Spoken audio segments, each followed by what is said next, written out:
slowing down. It's coming. There we go.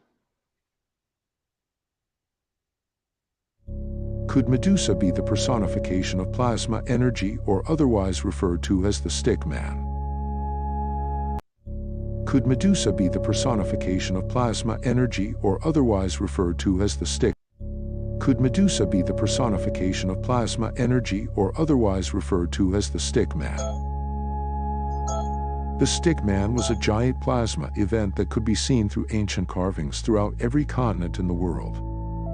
This plasma event was some type of torus field which stretched to the sky and was represented as a human stick man.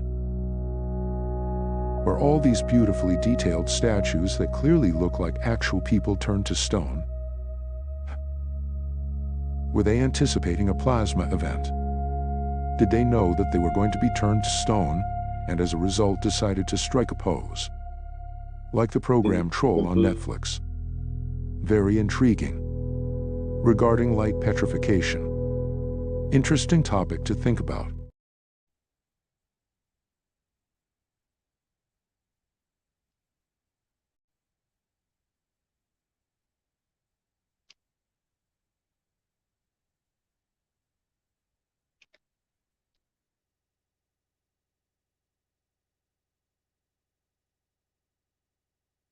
All right. Peace, everyone. And how did I hit that on accident? How's everyone doing? Time for illumination. The Illuminati in the house. The Illuminati are in the house. Yes, sir. The enlightened one. What did Laura Croft's father say to her in the movie Tomb Raider, that they part 2? Laura Croft's father said when he was explaining the word Illuminati to his daughter, Laura Croft, played by Angela Jolie, that Illuminati are those who are enlightened collectively. All right? It's not a secret society of evil men that try to, kill the rappers and entertainers and the blood sacrifice and the Illuminati. The all-seeing eye and the Illuminati and the blood sacrifice and the entertainers and the Illuminati. See, that whole spookism, taking our culture and Illuminati, and that's the disconnect us from it.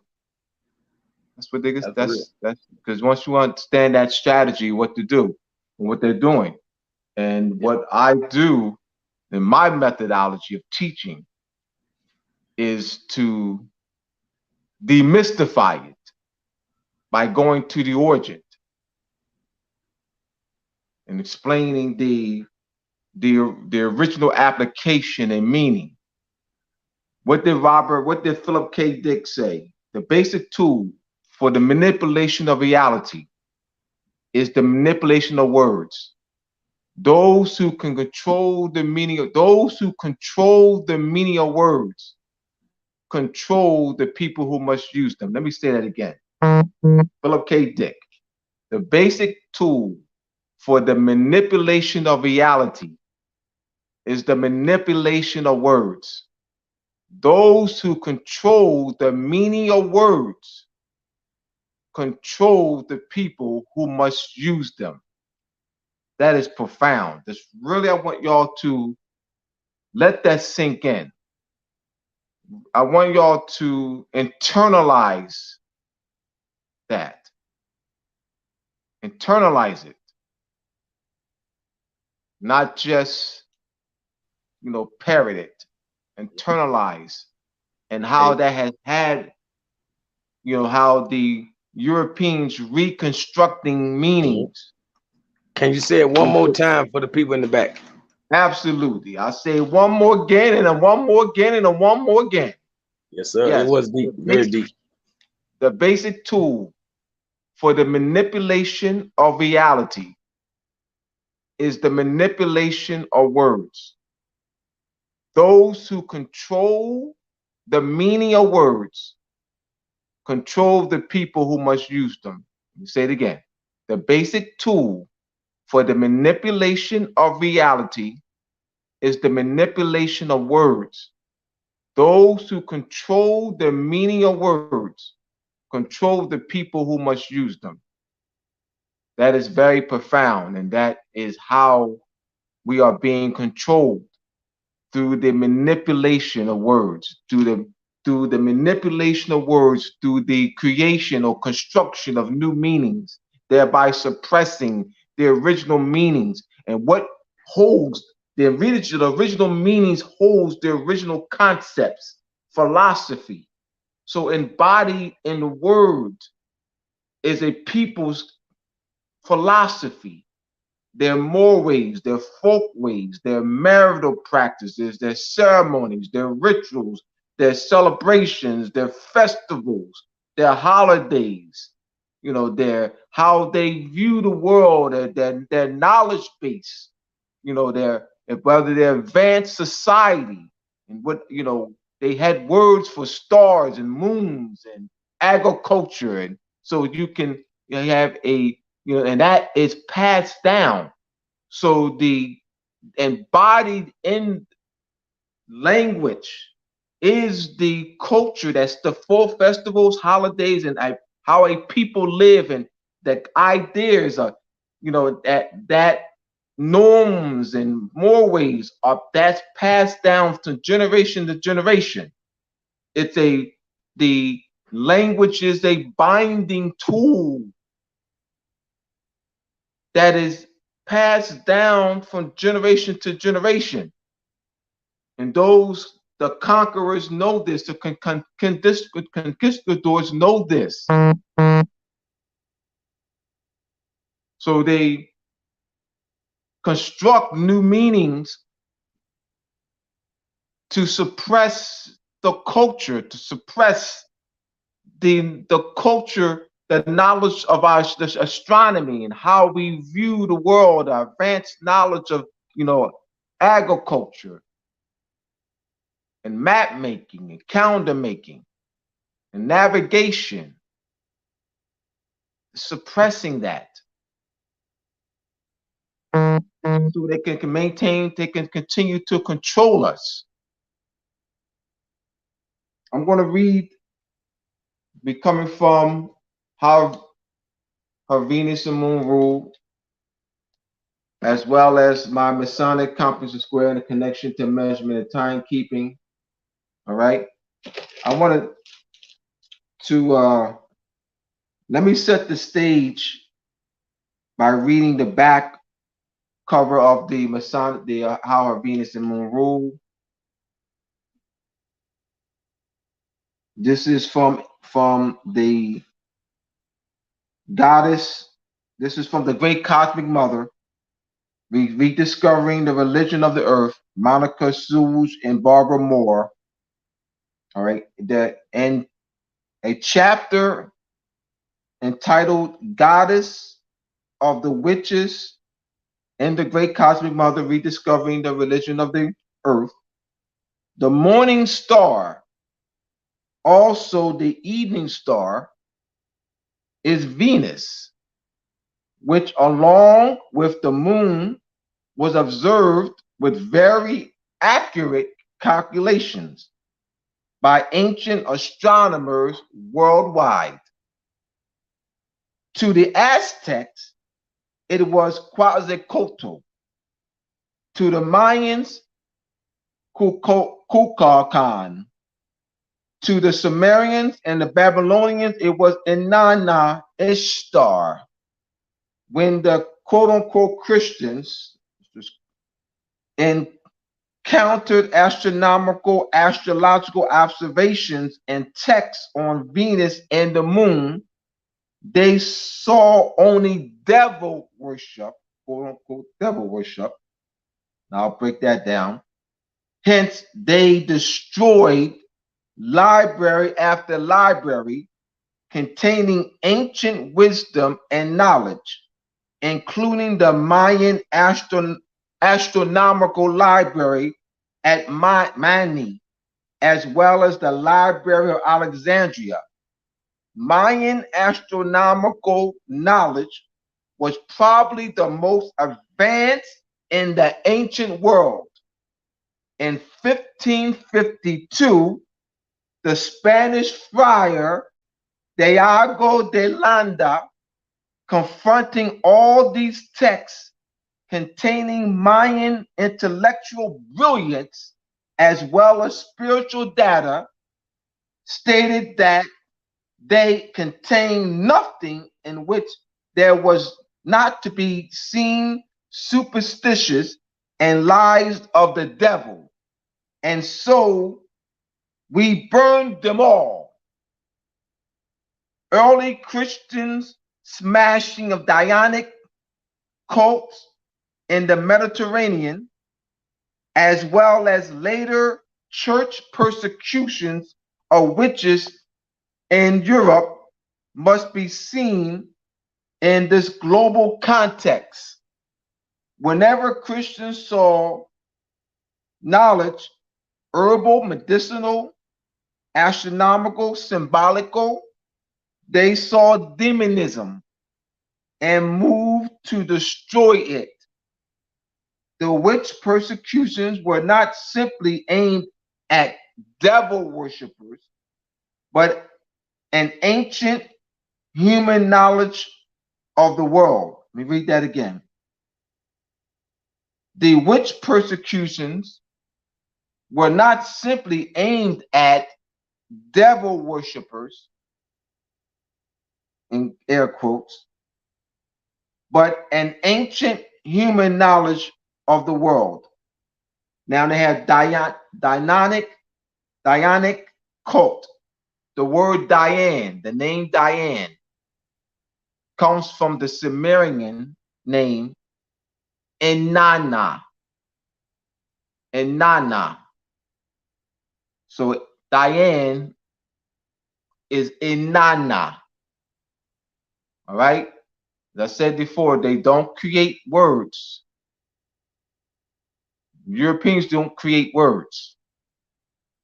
They transliterate or reconstruct, not create.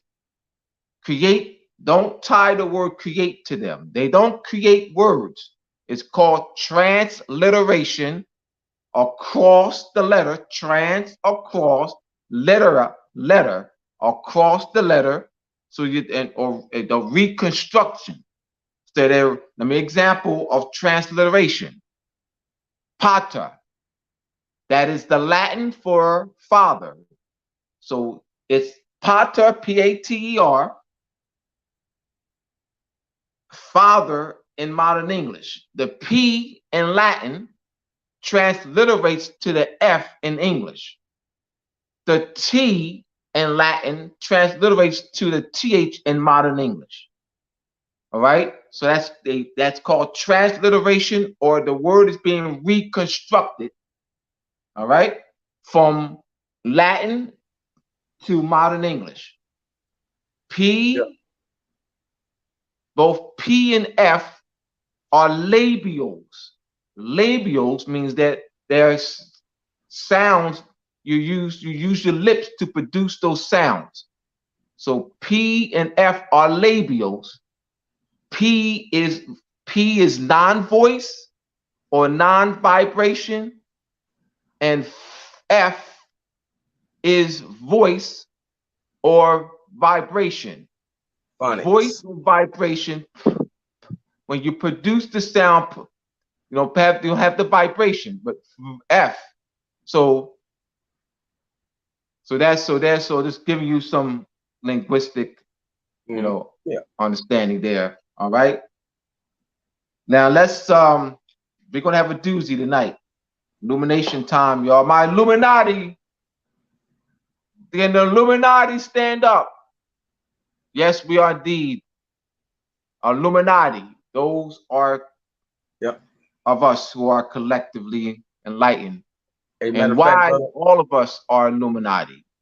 Hey, brother, I'm gonna give DNA The knowledge is stored in the DNA. The DNA is a storehouse of knowledge. So we are Illuminati. How do you tap into the ancestors? You reconnect to the ancestors through the DNA, by stimulating the DNA, by activating the higher brain senses, because the knowledge is stored in the DNA. Done through sound, what they call stimulating through sound or smell or colors or shapes. You have what they call the quote unquote solfeggio scale. All right. So knowledge, education means to draw out. All right. So we have the lead out. DUC means lead. E means out. Indoctrination means teach into. Education means to lead out, which means that you create an environment and you facilitate a training, the instructions whereby the higher brain senses are stimulated. The knowledge is already in us. It's in our DNA. This is why education, lead out. Lead out. We have a word, education, that means lead out. What does Abdullah, but how does lead out? I'm lost. I just explained it. You stimulate the environment and facilitate where the DNA is activated, the higher brain senses are activated because the knowledge is already in us. Hey, brother Abdullah. So the word, the etymology of education ties to the ancient philosophy. So once you understand the ancient philosophy of mind science, and this is why the snake, the leviathan, the asp, the cobra are used in Cambodia, statues of snakes, emanating from the spine, 7 of them, where the snakes are predominant.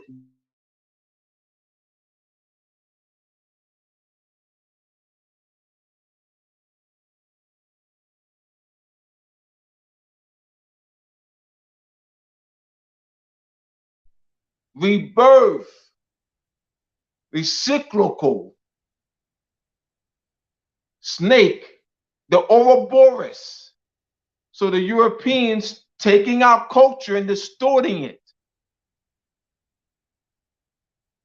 And so snake in its true, in its ancient application refers to wisdom, renewal of life, regeneration, the cyclical aspect of nature, cycles of life. They distorted that. So feel free to call me a snake anytime y'all want. That would be the highest honor. The highest honor is for you to call me a snake. That would be the highest honor. Hey, brother. Yes. When you were saying education, like basically, I think I was taught this by Taj, but I like to refer to the word erudition. All right. Like, would you agree that we need erudition? No, it's not. It's not a like. All right, hear me out, brother. It's not a like. Is feeling. Yeah, I said I'm like to refer to, and I'm glad you said that. So this gives me a chance to educate, brother. When you say I like to refer to, that's emotional. That's emotional. I definitely prefer erudition. Right. Prefer based on what? What's it, brother? You know me, brother. Yeah, most definitely. Based on what? I preferred, Abdullah, I prefer to use irradiation as opposed to education based on what? Well, from my studies, the word education refers to a training, and animals need training. What we need is scholarship from scholars. What you're giving right now is truly erudition. It's erudition more so than education.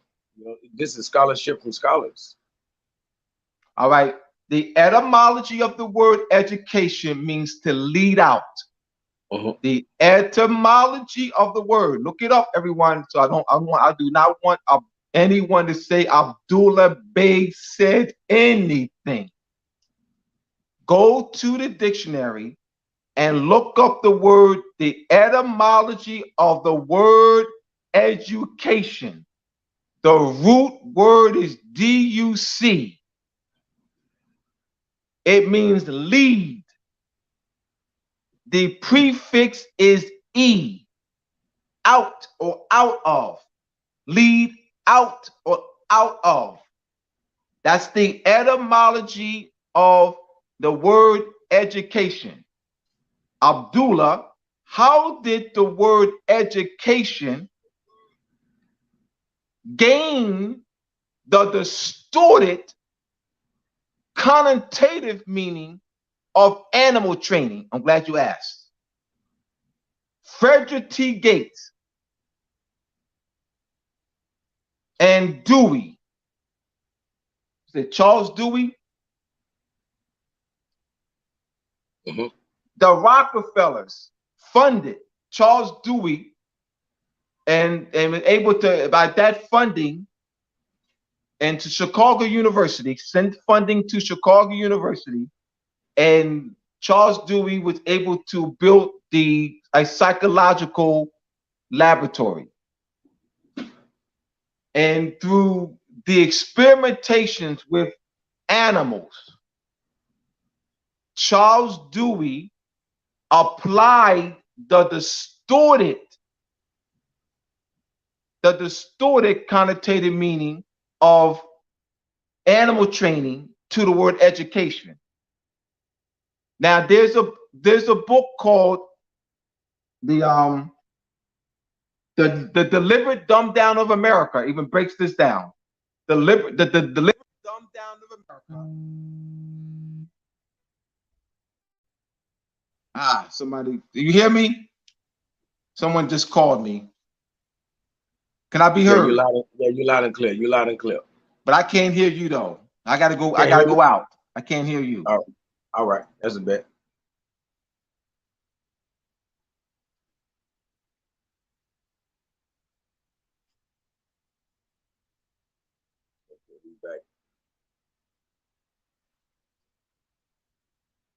Yeah, y'all already know this fire. I got a little something to add. Right now, he definitely correcting me, but I'm loving it because he's showing where the animal husbandry part of education came in. I'm thinking that's the root. I'm looking at the root of education as animal husbandry, which is training animals. So I don't associate with the word. I choose erudition instead of education, but he's definitely enlightening me on where the root of animal husbandry was brought into the word education. So yeah, I'm getting school, y'all. You know what I mean? Hey, we all get in school. There ain't nothing wrong with it, unless you one of the few who already know this. But, shout out to everybody in the chat, everybody who hit that like button. Y'all go ahead and take a little second just to go tap that like button, come right back in. You feel me? The chat wide open. Be sure to leave a good comment. This goes to the people who are gonna see this afterwards, as well as the people watching it live. Y'all make sure y'all go out there and buy that Moors and Masonry book by this great author, Brother Talib Abdullah Mosey Bey. Brother Abdullah right here. All right. Let's get back to it. All right. In The Deliberate Dumb Down of America, the book, The Deliberate Dumb Down of America, All right, I have the PDF.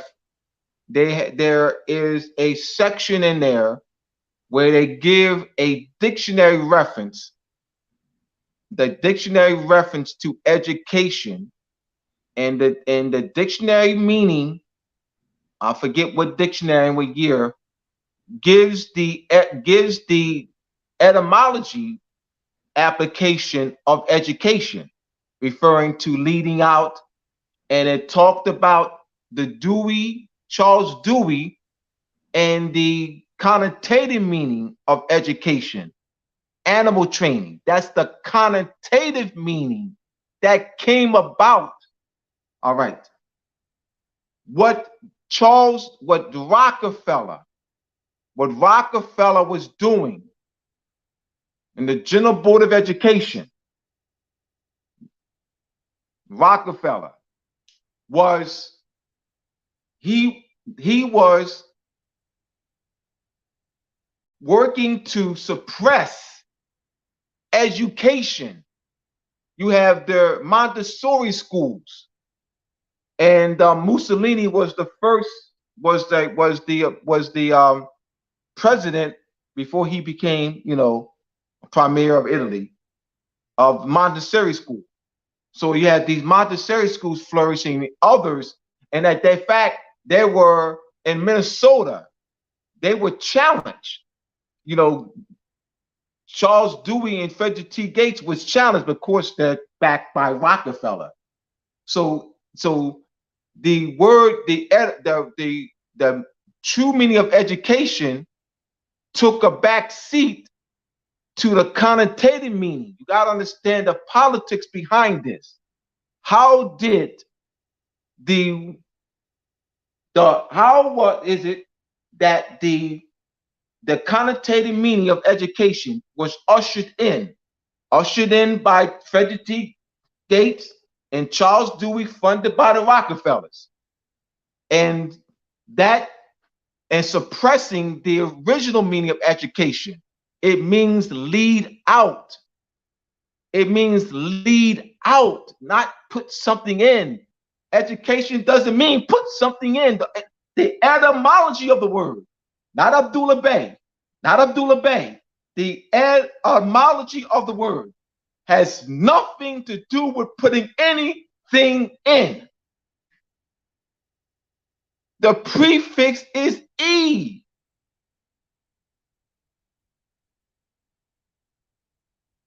So it's not a preference, it's what the word means. It's not a preference, it's what the word means. Education means lead out. It doesn't, the word education, the etymology of the word education does not mean animal training. That is a connotative meaning that came about through the experiments of animals with animals. All right, hear me out, y'all. The word education existed before Frederick T. Gates and Charles Dewey. Please hear me out. The word education existed before Rockefeller, before Charles Dewey, before Frederick T. Gates. It existed before that. The word existed before that. So the animal training meaning is where Charles Dewey at Chicago University was experimenting with animals and for behavior, that they would observe the behavior, and they applied and took that study and applied it to control humans. That's how the connotative meaning gained strength through the backing of the Rockefellers. That's the connotative meaning. The connotative meaning. The distorted meaning. The connotative and distorted meaning for education is animal training. The connotative and distorted meaning of education is animal training. The etymology of the word education means lead out. Look it up. Get the book, The Dumbing Down of America. It'll have a reference in there, and look up the word education in older books. They were older dictionaries. I'm going to, in fact, I'm going to Dumbing Down of America. Somebody look it up. The Dumbing Down of America. All right, I have the PDF. And I wish that if I had known that this would be bought, I would have been prepared to have that. All right, and you can see the dictionary reference, and you'll begin to see that, and then it has the connotative dealing with the synopsis and all that, and that meaning came about through Frederick T. Gates and Charles Dewey. I want people to look up for themselves. The deliberate dumbing down of America.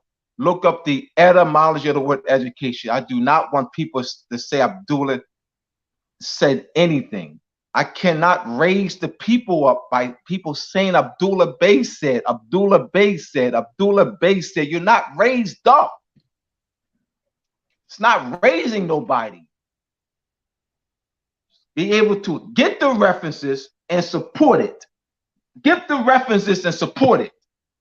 So get the references, all right, of older dictionaries, and I'll get the older dictionary with that word education, and you'll see what comes, and then the etymology of the word education. But I've had conversation with that. That's education. Don't use education, use erudite. Brother, I've been there with different people. I've been there with that guy. I've been there with Taj with that. I've been there, brother. I've been there. Yes, sir. This ain't the first, second, third, fourth, fifth, sixth, seventh, eighth, ninth, 10th, 12th, 13th, 15th time. I've been there. Hey, so brother, so what's the first holiday that you think that we should break down? Or like, should we go around this time of the year? Should we start around January? Let me do a warm up. Let me do this. All right. I want to do this first.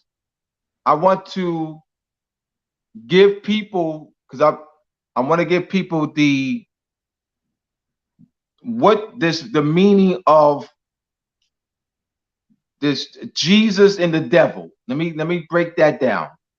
Let me break down Sabbath day. Sabbath. What's this? I'm going to do two things. I'm going to explain the tug of war with Sabbath day. You know, you have this tug of war of people. Some people claiming the Sabbath day to be on Sunday. Some people claim the Sabbath day to be on Saturday. What is the origin? What is the origin of that? What does that really mean? What does that really mean? What are they covering up? It's the Saturday or Sunday. All right. Then we have this Jesus and the devil. Jesus wrestling with the devil. What does that mean? I'm going to give you the astronomical reference. See, once again, is that it has, what's the astronomical? What's going on? This Jesus, what's going on there? All right. There is, let me go back to a section here on the back of, all right, and I'm gonna tie this in. That's why I want to start with that, brother, master teacher. All right. The morning star, also the evening star, is Venus, which along with the moon was observed with very accurate calculations by ancient astronomers worldwide. All right.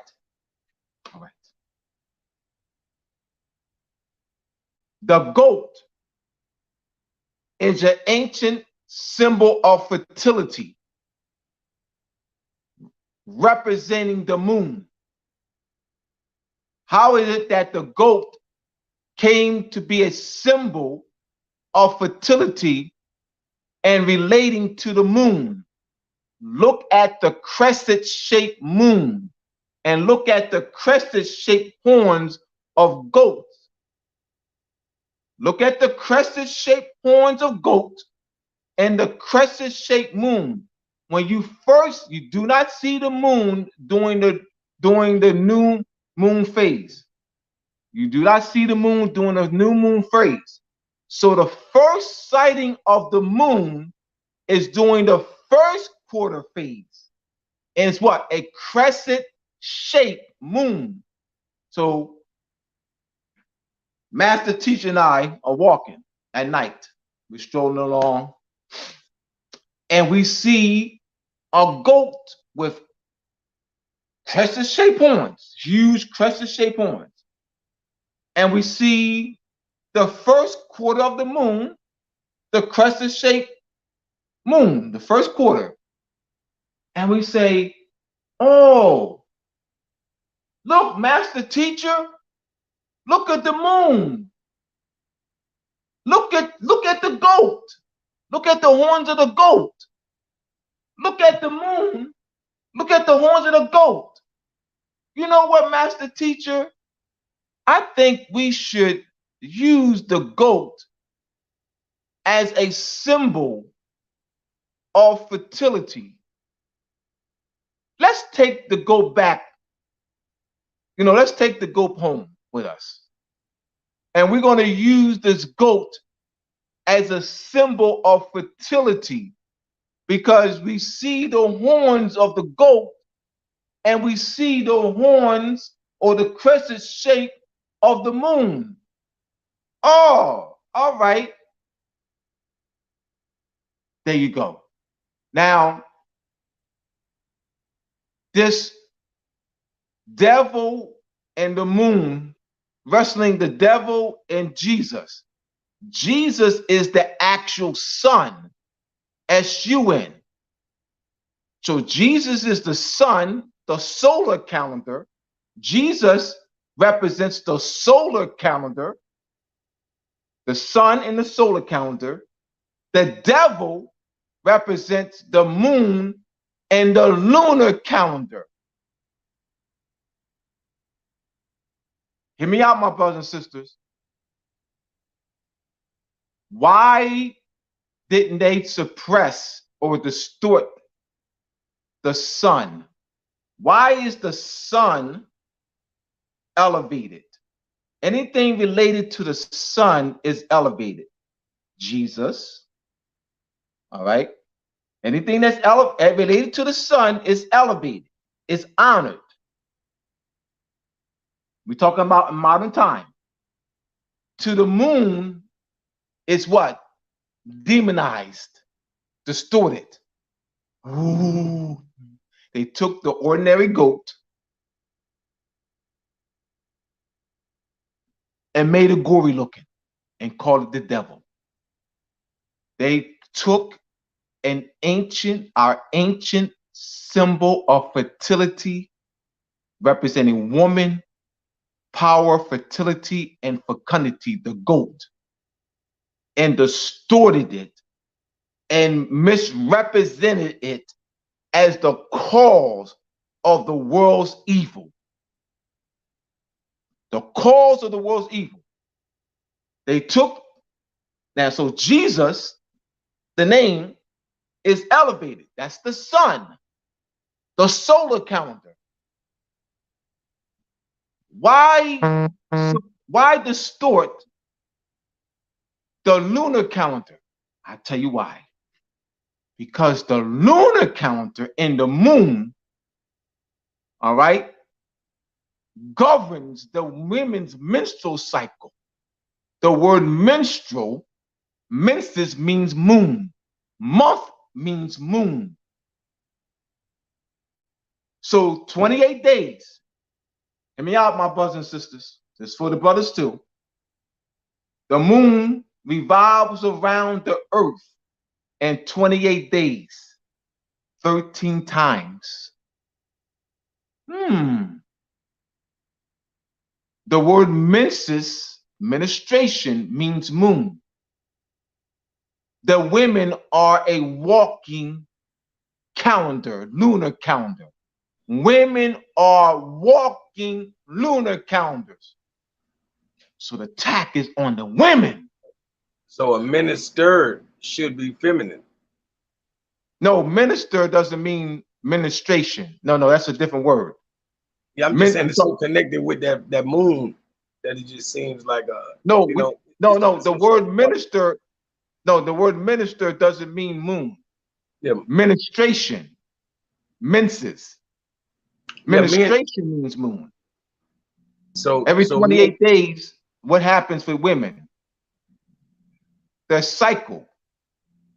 So that's, once again, the moon revolves around the earth in 28 days. So that complete cycle, revelation around the earth, rather, the moon revolves around the earth, does that in 28 days, 13 times. So there's 13 complete cycles, all right? So what I'm doing, the point I'm making is that the moon was distorted. The knowledge of the moon, all right, once again, let me read this again.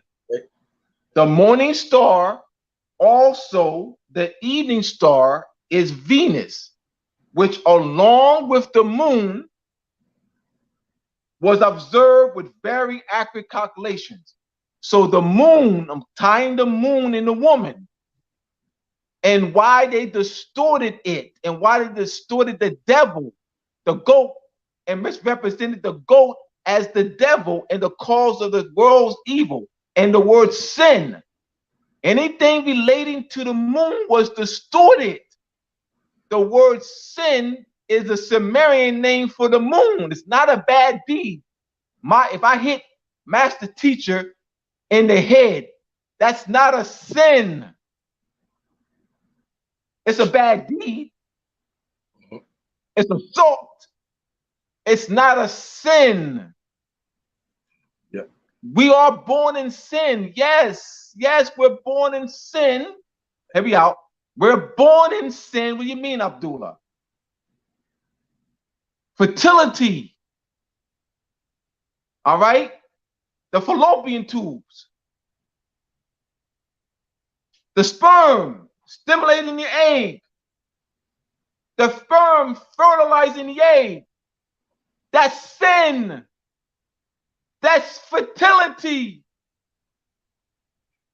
The moon is the Sumerian name for the moon. The Europeans, the basic tool for the manipulation of reality is the manipulation of words. Those who control the meaning of words control the people who must use them. I'm demonstrating this. How they're controlling us. They're distorting our culture. Our culture is in our face, but it's distorted. We can't see.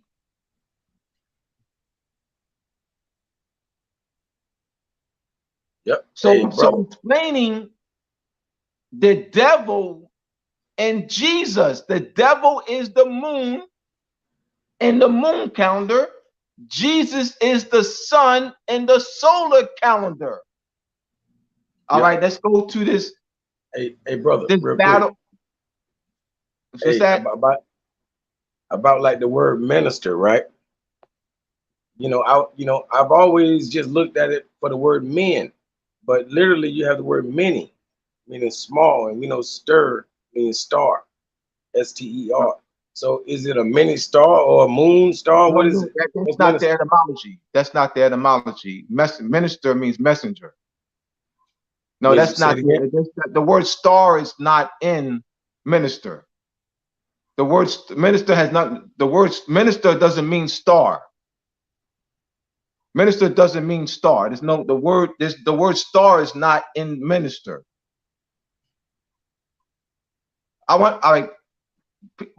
Look up the etymology. So the word moon. So the word moon is not in there either. No. Let's do this. Let's do this, brother. Let's do this. I want people to look up. This is how you let's do this. Because we don't want people to say Abdullah said anything. We don't want people to say Master Teacher said anything. Right now, I want people to look up the etymology of the word minister. Right now.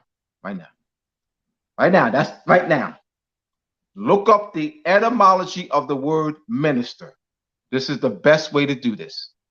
If we want to empower the people, this is how you empower the people. Look up the etymology of the word minister.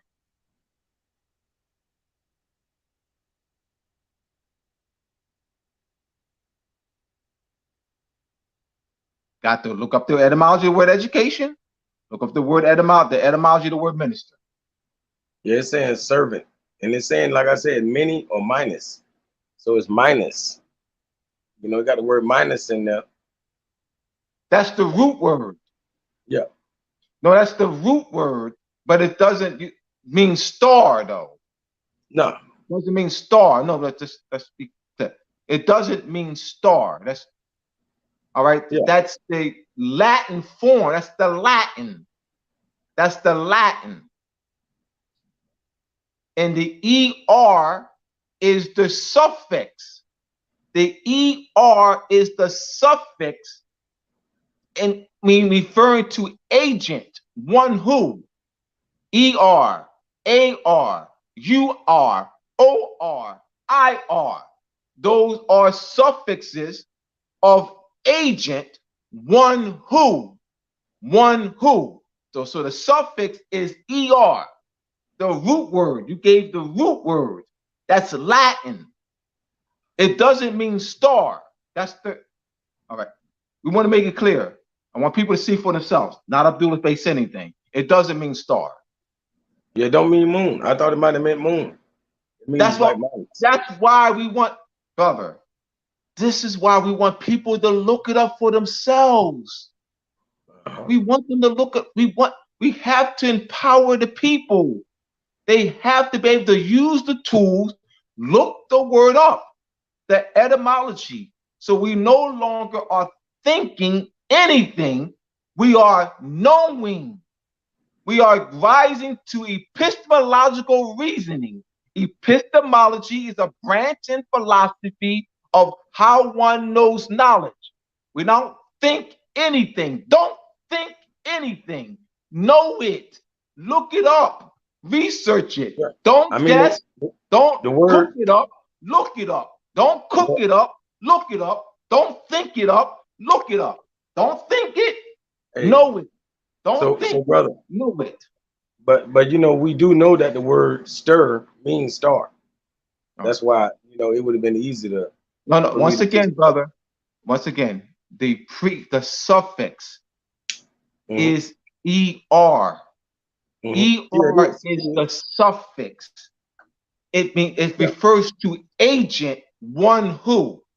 Other forms of ER, agent, one who, are IR, OR, UR, and AR. The suffix is ER, minister, one who. And you have the root word. It's not star. It's the ER is the suffix. The ER is not part of the root word. ER is not part of the root word. That's a suffix of agent, one who.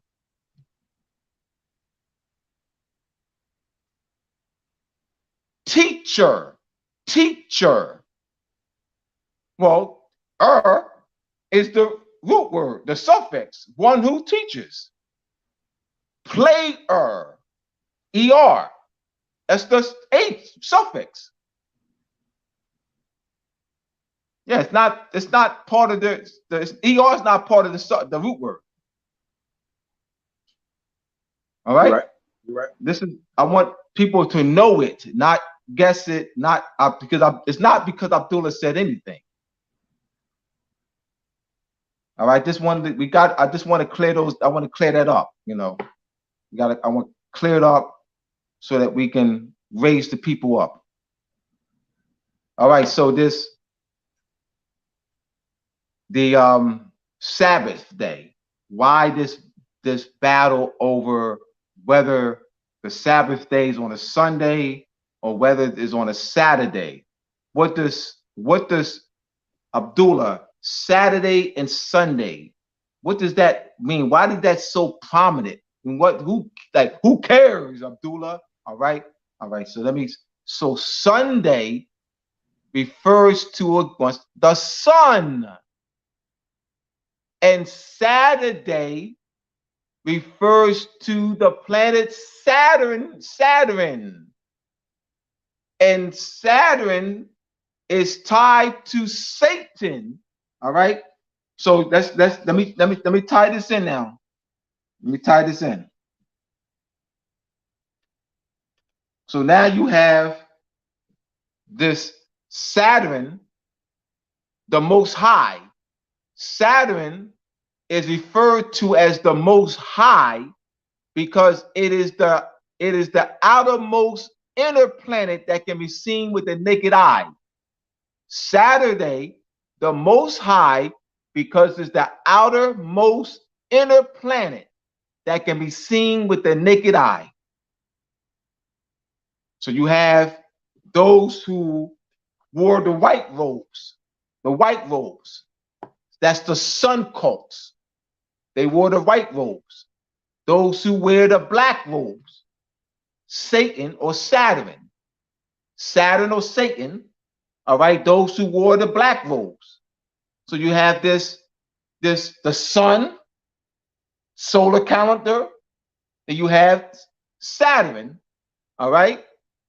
So this whole push of whether the Sabbath is on Saturday or Sunday. So this goes back, so this goes back for dominance. So we're going to suppress the moon because the moon ties to the woman. We're going to make anything that refers to the moon and woman, we're going to distort it and make it appear to be evil because we don't want the women to know their divine power and their divine connection with the moon. We're going to distort it.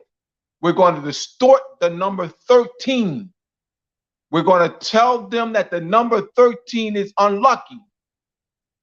We don't want them to have any mental connection to the moon.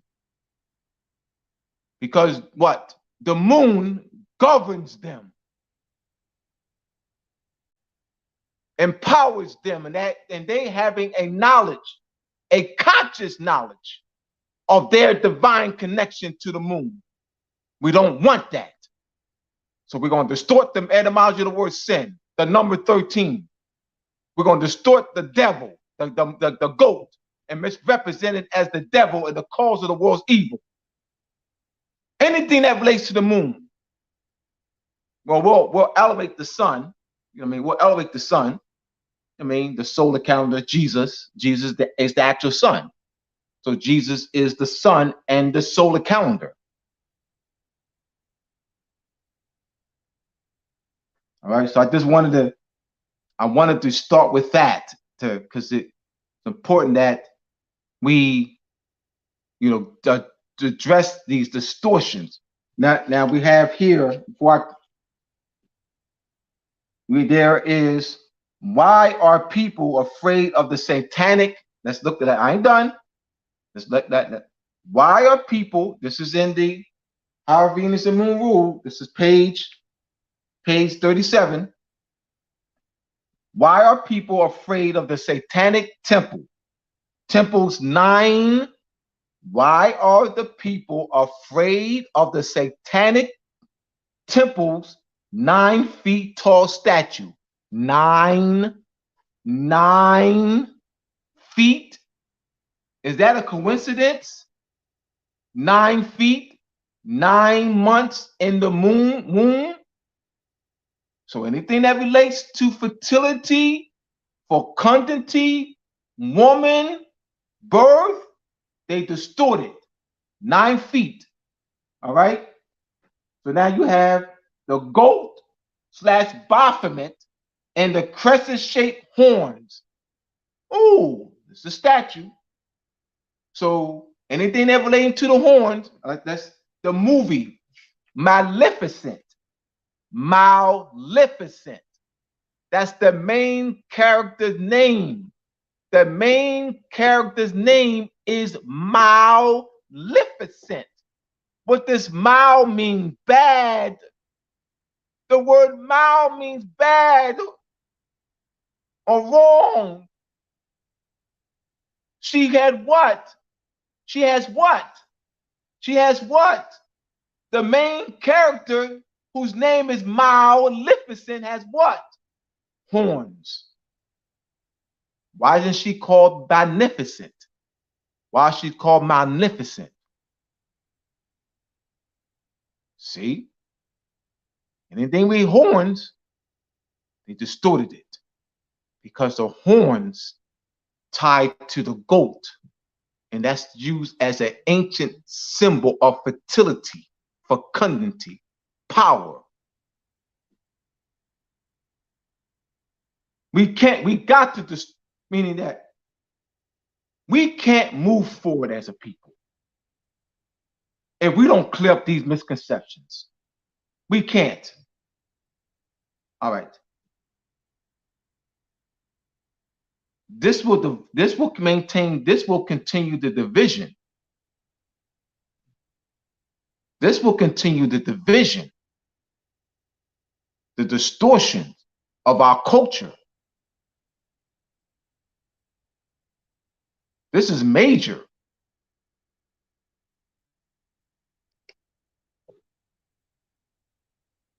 All right, go ahead, master teacher. I wanted to finish that up.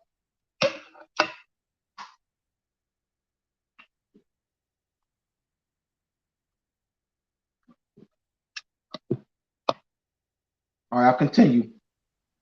All right, so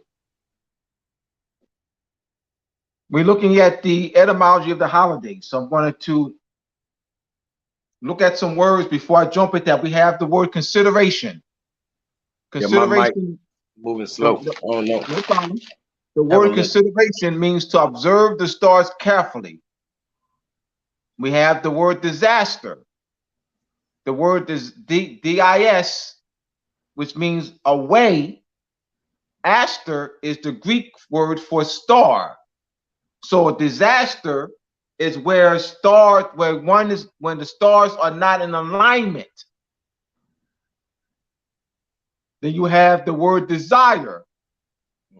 That's the French, S-I-R-E, French form of sédier, which is the Latin form for star. So it's a desire is wishing for something to happen favorably based on the stars. Wishing for something to happen favorably based on stars, alignments. Disaster. So we have consider, disaster, and desire. So I wanted to give some, I want to lay some foundation first. I hope I did a good job. For sure. For sure. Definitely appreciate your time, brother. All right. So we have the word holiday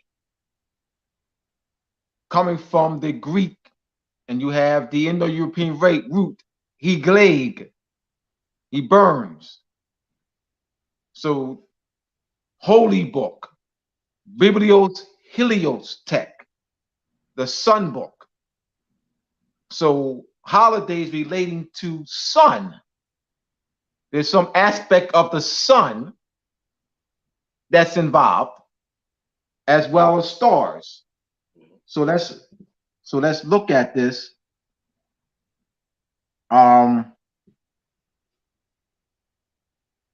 When Which one would you prefer me to? I'm gonna let you choose.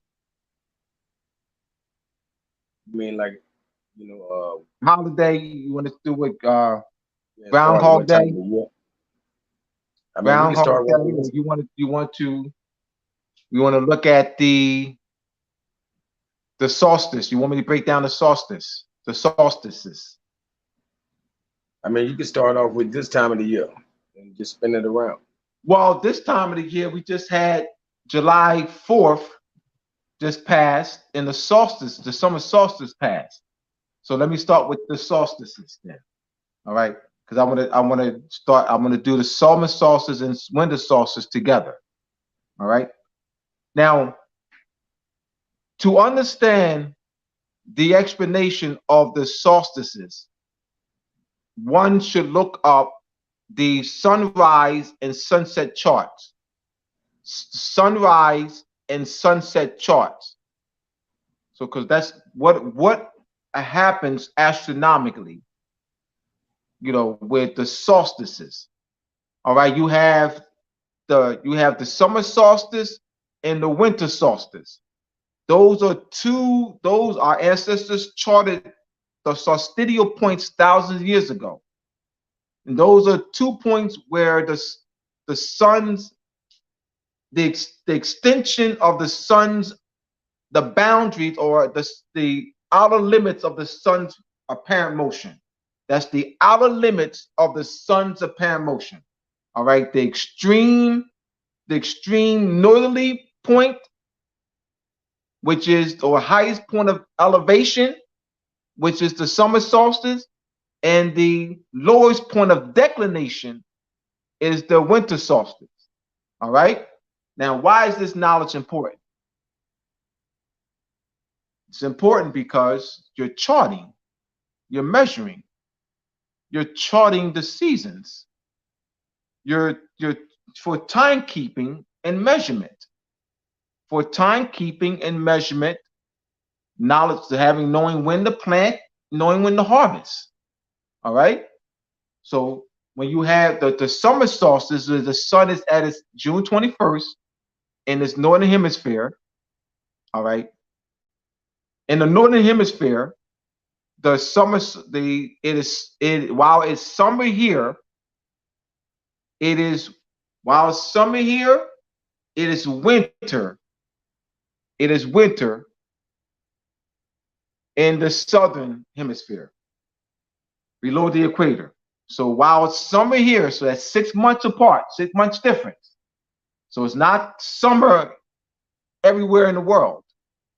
It's not summer everywhere in the world. So you notice that's why I say on June 21st in the northern hemisphere. I don't say June 21st. I say June 21st. The summer solstice, June 21st is the summer solstice in the northern hemisphere. I don't say June 21st is the summer solstice. I don't say that. I'm telling you why I say northern hemisphere. It's not summer everywhere in the world. Everybody doesn't know this. Trust me, y'all. Everyone doesn't know this. I've been teaching this for years. Everyone does not know this. So don't take for granted that everybody knows this. No, they don't. All right, so it's 6 months below the equator. It's winter.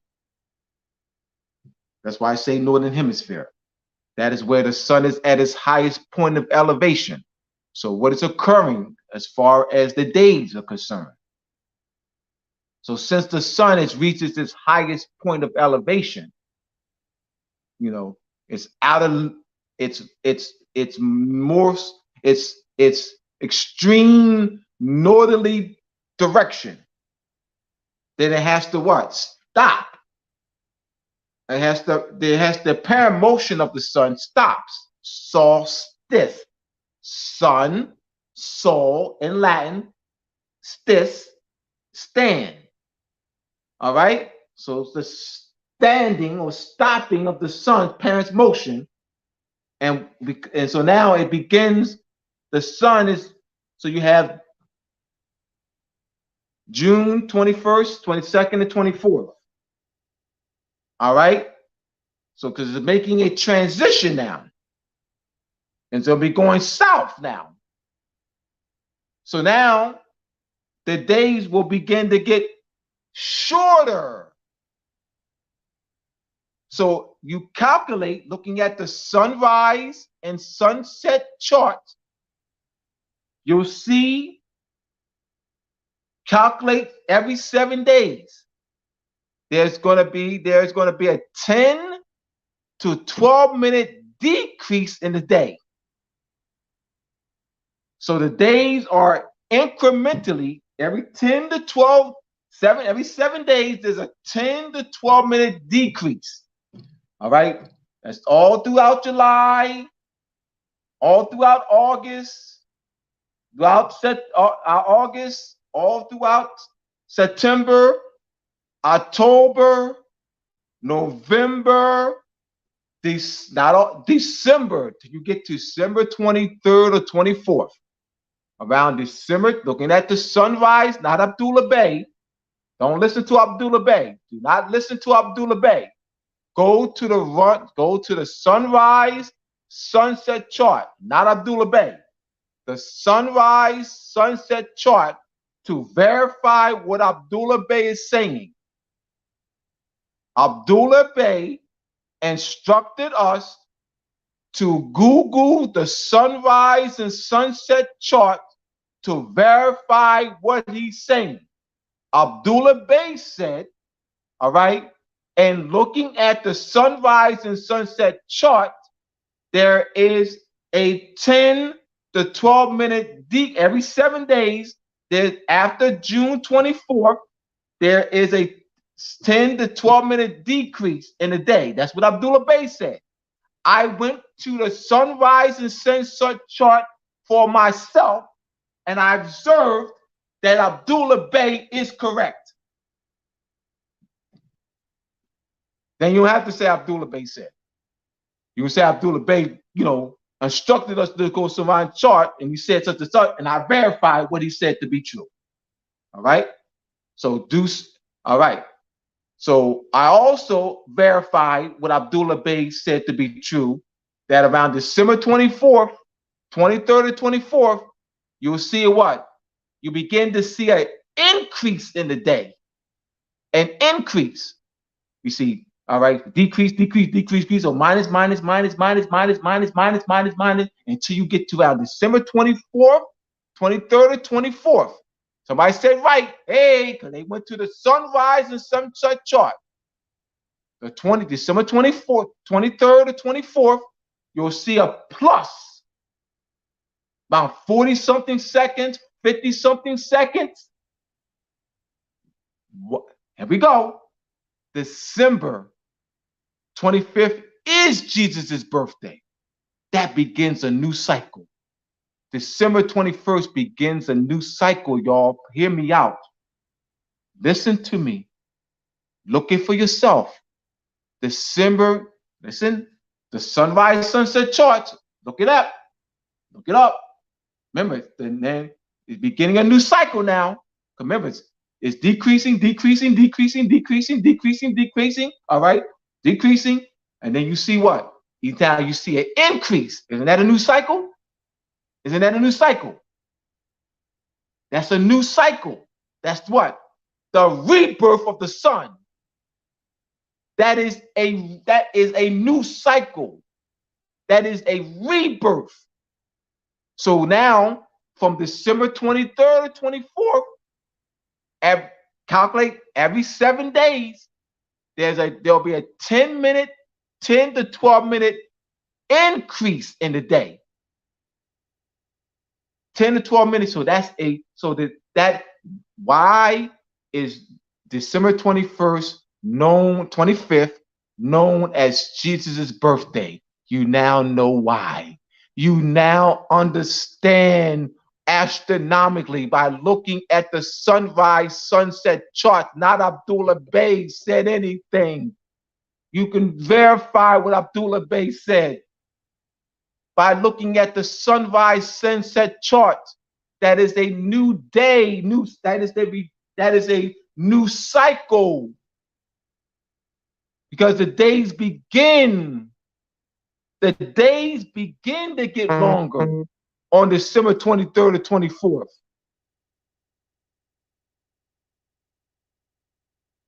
That's the key. That's why Christmas is Jesus' birthday. Now you understand why. Now the death of Jesus, which is the Son, S-U-N, the actual Son. Jesus dies on December 21st every year.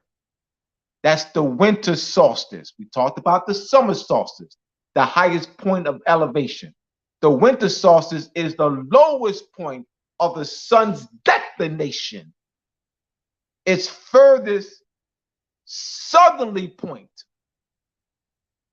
and hovers for 3 days, or Jesus lies in the tomb for 3 days, because it's transitioning. The apparent motion of the sun moving from, now it's at the extreme southerly point, and now it's going to what? Rise again from the dead. Begins his what? Northerly trek. And that's the days beginning to get the days what? Just calculate every 7 days, there's a 10 to 12 minute increase in the day. Throughout January, increasing. Throughout February, throughout March, April, May, June, July. Then you have March, it's equal day, equal night, the vernal equinox. You have the autumnal equinox on September 23rd in the Northern Hemisphere. You have the vernal equinox on March 20th, around in the evening, or in the Northern Hemisphere. All right. So you see about on March 21st, it'll be about 11 hours, about 12 hours and 30 minutes of daylight, and 11 hours and 30 minutes of night. You know, right? Around that. It won't be 12 hours and 12 hours. You won't see 12 hours and 12 hours. All right. So you'll see about around that point, right? On the sunrise, sunset chart.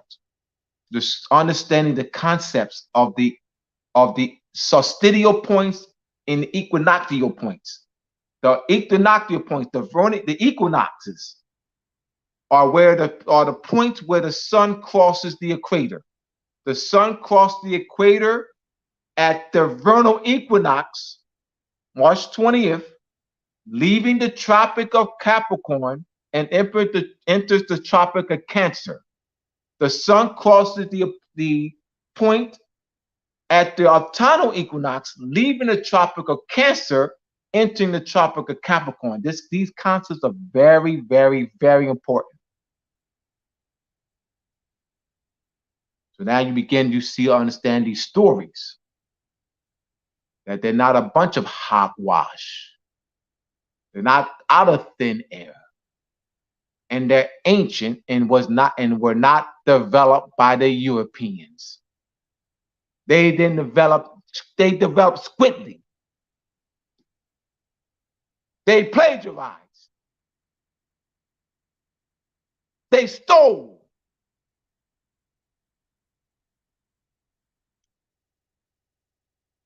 So we get the concepts here. All right, so let's continue here with the concept of Santa Claus. Santa Claus on the sleigh. Santa Claus going around the world in a 24-hour period, giving out gifts. Where did that come from? Is that completely made up and not founded in truth? It's founded in astronomical truth. It's symbolic. So the Polaris. So you have the Big Dipper and Little Dipper align. The Big Dipper and Little Dipper align with Polaris. And goes around the Polaris. The Dipper goes around Polaris in a 24-hour period. That's where it's not made up, meaning that It's not a story that's made up and no foundation of truth. There's no foundation of truth. It's just out of thin air, out of somebody just imagining it, and has nothing, no foundation in truth. No. In fact, Polaris is known as the North Star. That's the navigational star. Polaris is the navigational star. So you see why I coined the term cultural astronomy. June is a feminine deity. Yup. Juno, the feminist goddess. Exactly. There you go. All right. Looking stuff up. I love it. I love it. I love it. I'm making my day. Work it. And and then you notice what they'll do is they'll take the female deities and substitute it with males. You see that as well. That's part of suppressing now. All right, now we have here, let's look at Groundhog Day. Now, I talked about this 3 weeks ago when I was first on this Master Teacher's platform. The concept of Groundhog Day is understanding the concept of the shadow. This is understanding shadow and determining the time of year based on the distance, the length of the shadow. Let's go back to the summer solstice. The sun is at its highest point of elevation. So what will the shadow? So your sun is high, the shadow is what? Long. Sun is lower. December 21st, the sun is lower, meaning rises lower in the sky. All right. Sun rises higher in the sky. Sun rises lower in the sky. All right. So the concept of the groundhog seeing shadow and not seeing shadow. Oh, we're going to have winter is going to be longer because the groundhog didn't see the shadow. Where'd that come from? The shadow marks, looking at being able to tell time by the shadow, going outside, and let's go outside 6 o'clock in the morning, and you put a stick in the ground. Put the stick in the ground, and the stick is gonna cast a shadow. All right. So you put that, and you put 6 o'clock. 6 o'clock, write a stick. All right. Then you go back outside at 7 o'clock. It's going to, at 7 o'clock, the shadow is not going to be where the 6 o'clock stick is. That's not going to be where you place that stick at 6 o'clock. It's going to move. All right. So you place the stick there. That's 7 o'clock. Then stick 8 o'clock. So the shadow is moving. So the concept of shadow, the Groundhog Day, is teaching us something about timekeeping with shadows, determining time and length by shadow. Let's look at plane trigonometry. How do you measure the length of a tree? By measuring the shadow. Measuring the shadow gives you the length of the tree. So the shadow concept is length and time of year and time of the day. That's that groundhog and the shadow concept.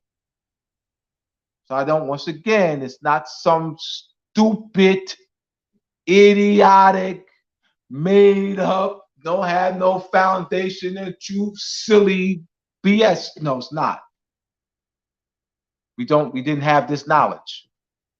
We didn't have the knowledge, didn't have the foundation of math and astronomy. Once you understand the foundation, once I saw that was astronomy and math, I said, oh, I got this. I got this. I said, I got this. I mean, I was like, because I understood the foundation of it. I said, ooh, I'm reading 50-page articles, 30-page articles, 50-page articles, 70-page articles, 25-page articles. Boom. I'm like, oh, each Masonic order took a piece of our culture. I said, oh my God, this is astronomy and math. Oh, I got it. Oh, that was 2010. And my knowledge has grown. Period of 13 years in this. I was not able to spit it like this. I'm not able to spit it like this. You're gonna develop faster than me. I'm giving to you with no chaser. The foundation. Once you understand the foundation, you got it. Once you understand the foundation, it's astronomy and math, spherical trigonometry, you got it. It don't take long. When someone is just directing to what it is. Our Masonic compass is square in the connection of measurement of timekeeping. Go to mooresandmasonry.org to get both books, as well as my other books, How Venus and Moon Rule, mooresandmasonry.org. So now moving right along. All right.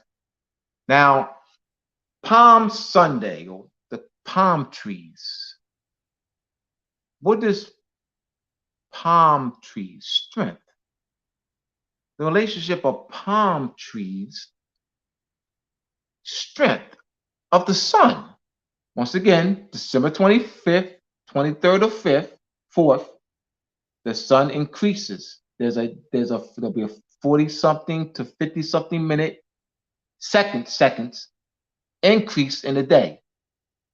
So every 7 days, you can chart it, there'll be a 10 to 12 minute increase. So that means that the sun strength is getting stronger. All right. So the concept of palm trees relates to that.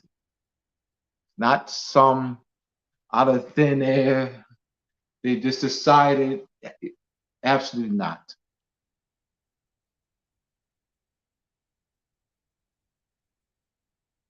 Ash Wednesday. Ashes.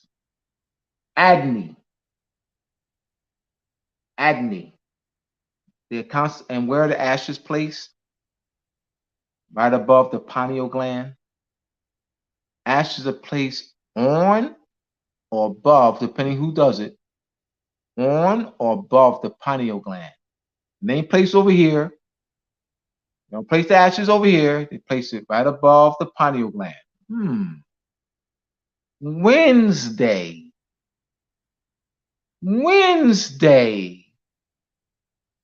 Ash Wednesday. Day of Mercury. And Mercury ties to Dauti, thought, intuition, insight. This is our culture.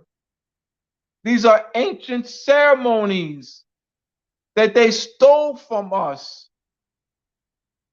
But since we don't know the origin of anything, and then we see them do it, that's the white man stuff. Well, he ain't the white man, so let me break that down. So since I said it, Let me give you the concept, the origin of the concept of white supremacy. White supremacy. White and supremacy. That's proper. That's proper. The word supremacy is connected to the word white. That is proper. That didn't begin with them. Where did they get the idea to connect the word supremacy to the word white? They hijacked the white crown of Upper Egypt, the white royal sovereign crown of Upper Egypt. Did they come out of thin air and connect the word? They got us thinking that it relates to complexion and them, that white relates to them, that complexion therefore relates to them. That's the distortion. The white, the headjet, the white royal crown of Upper Egypt. White means purity. Purity means God. God means ruler of the earth. Where did you all get that concept from? What is related to the white royal crown of Upper Egypt? White supremacy.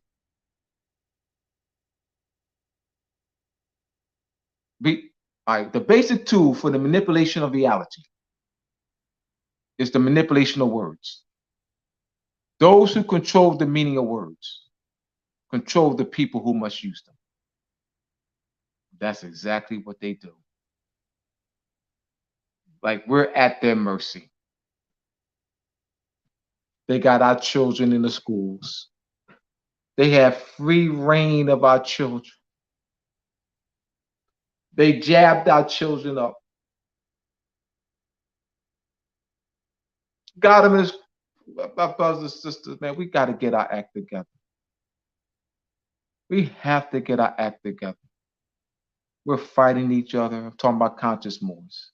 And even unconscious Moors are fighting each other. But particularly conscious Moors, we fighting each other for some power, this bullshit crap. Meanwhile, they're jabbing our children, drugging our children, drugs in our community. And conscious Moors are fighting each other. We are fools. We're fools.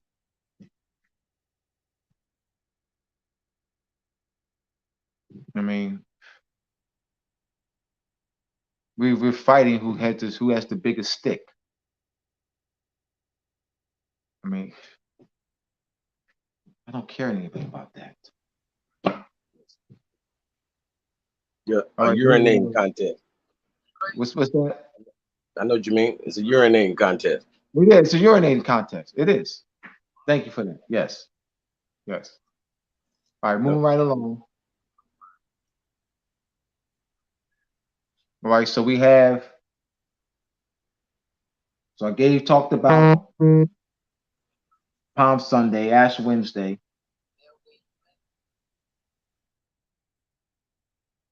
I didn't talk about July 4th. Though I did that last time, but let me talk about July 4th. I missed one. Valentine's Day. I went to Groundhog Day and I skipped Valentine's Day. So I gotta go back, brother. I gotta do Valentine's Day. All right. The color red, and the Cupid.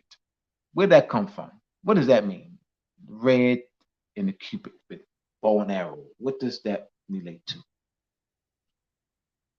Betelgeuse, the bright red star, Betelgeuse, Betelgeuse, Belguese. Betelgeuse. What does, it's bright, it's red. There you go. So that's the red connection. Well, what about the Cupid, Abdullah, the arrow, the little guy with the, bow and arrow? Betelgeuse is situated in the constellation of Orion's belt. There you go with the arrow. Orion is known as the archer or pointer because to locate other stars, you locate Orion. Orion will point you to or arch you to, guide you to other stars. That's why Orion is known as the arrow, refers to as the arrow or pointer, the archer, the bow and arrow. It's not made up. The Europeans, then this is ours. We did this. They bun rushed us. They're culture bandits. They're plagiarists. They didn't make any of this up. They stole it. They plagiarized.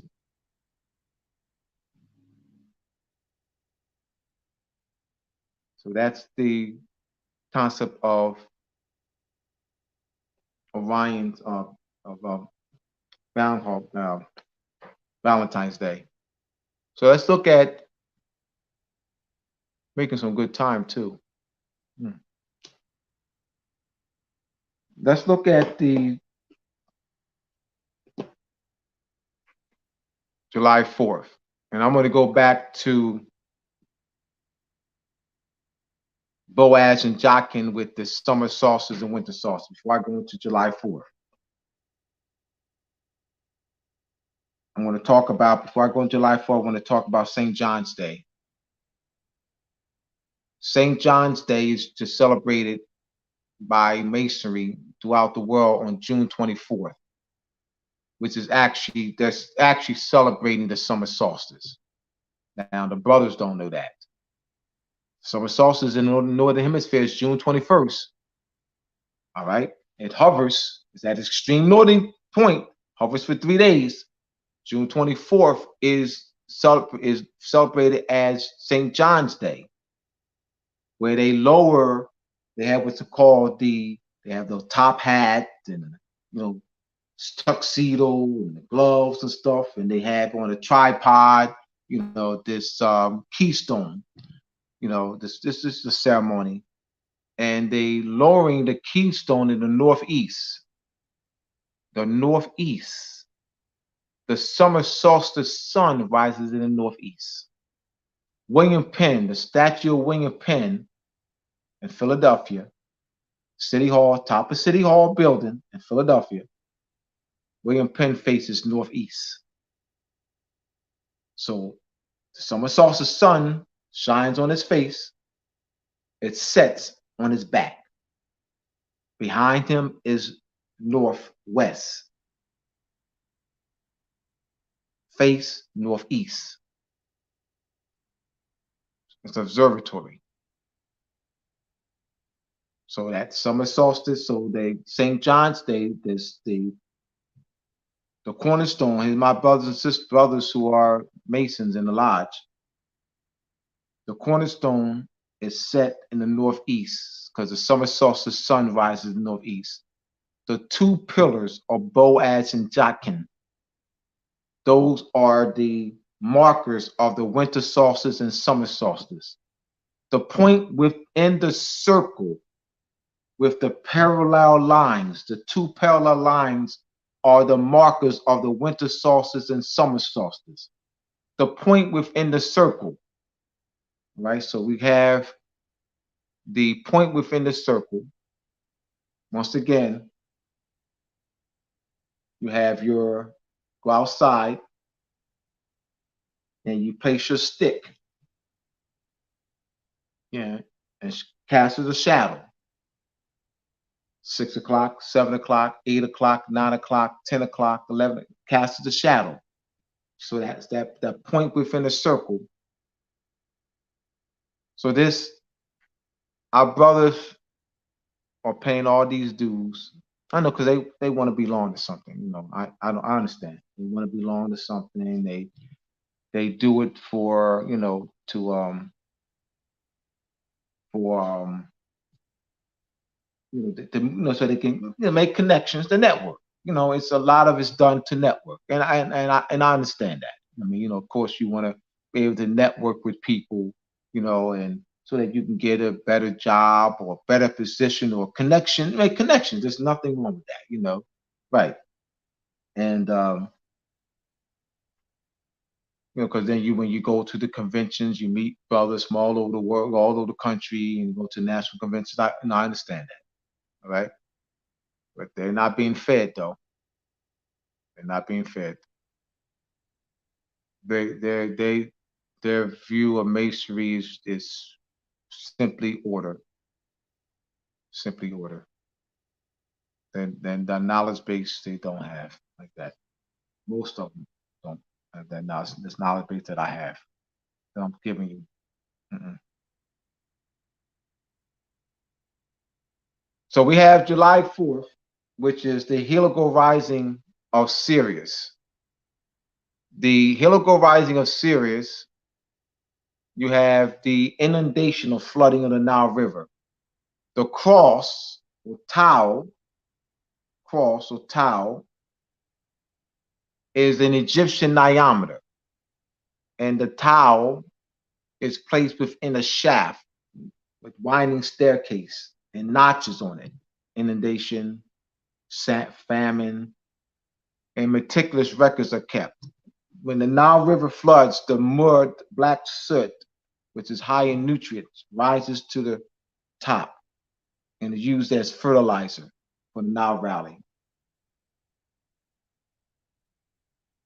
So the masonry, the blazing star, Sirius is known as the blazing star.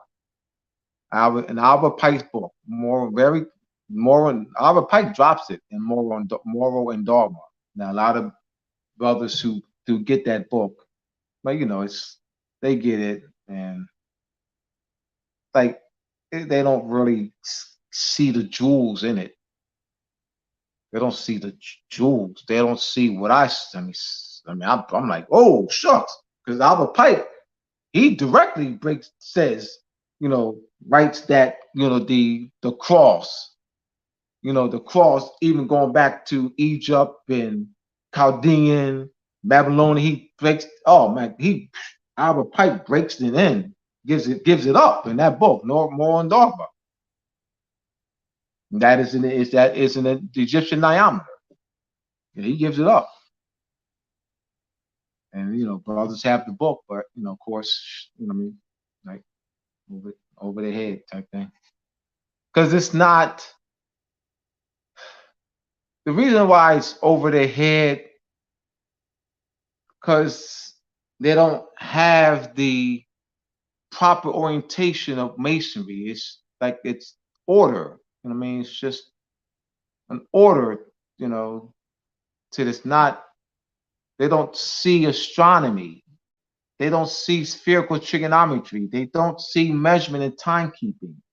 They see symbol. They don't see, you know, measurement tools and devices. They see symbols. Their concept is that they're symbols, Masonic symbols. So they go into Morals and Dogma, written by Albert Pike. Doesn't, and they might have read what Albert Pike referring to the cross as, you know, the Egyptian diameter, just, you know, went over their heads. Okay. Right there. So we want to open up for questions.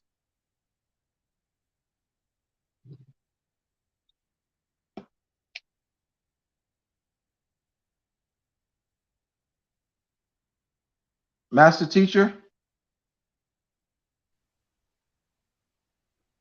Now, when you look at, Yeah, I'm here. you want to open up for questions?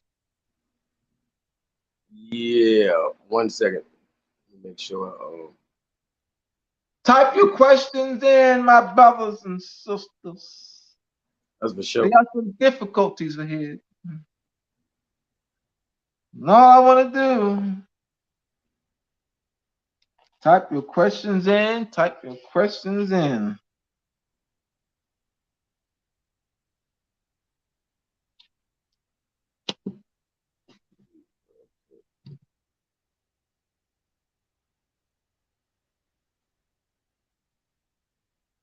Why is Friday known as the holy day?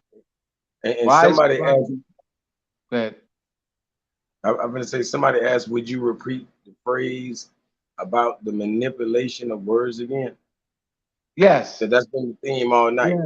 yes, yes, yes, it has, yes, it has. Yeah. Philip K. Dick. The basic tool for the manipulation of reality is the manipulation of words.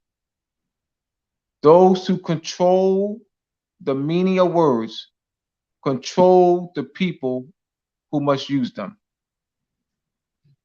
And that's exactly that. I mean, that's exactly what happens. That's what has been happening to us for generations.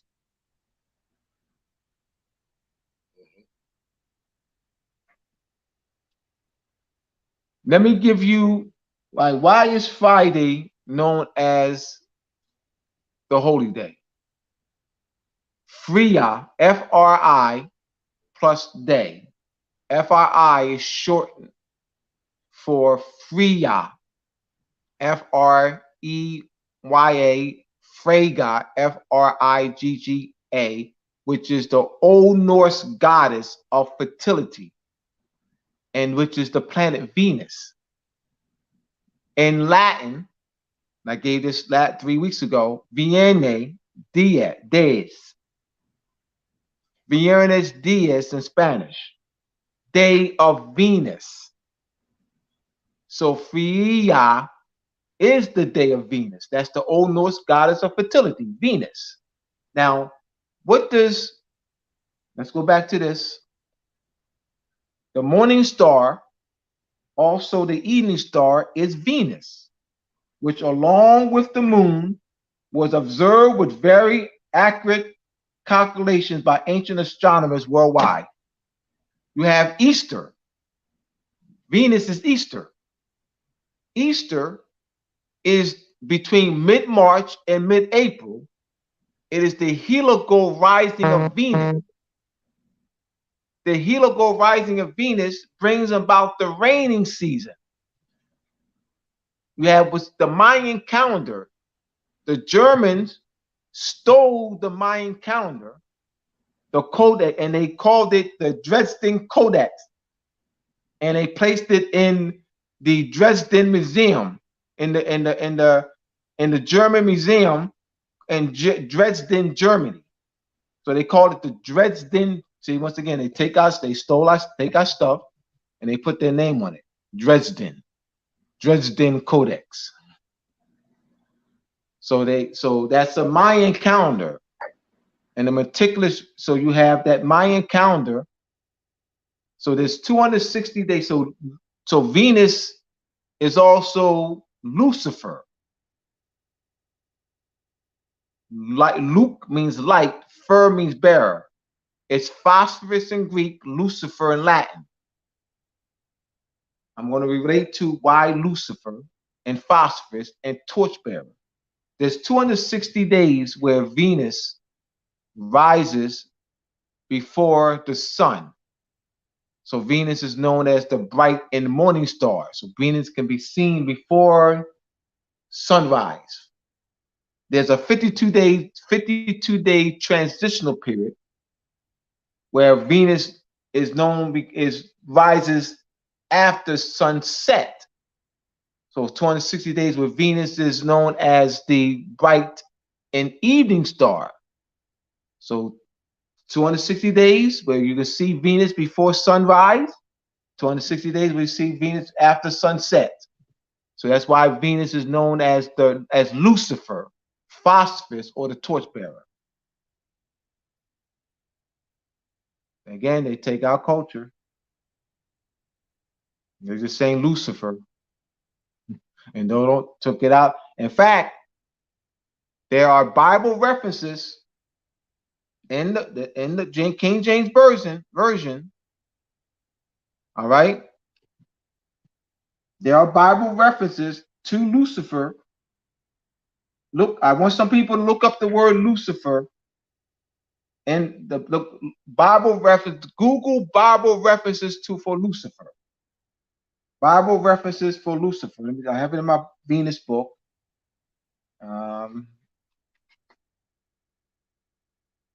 Bible references for Lucifer.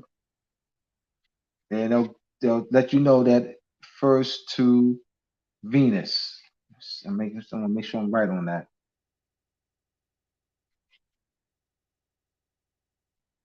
Bible references for Lucifer. Any other questions? I'm looking up, trying to have here Lucifer. Let's see the Bible references right now.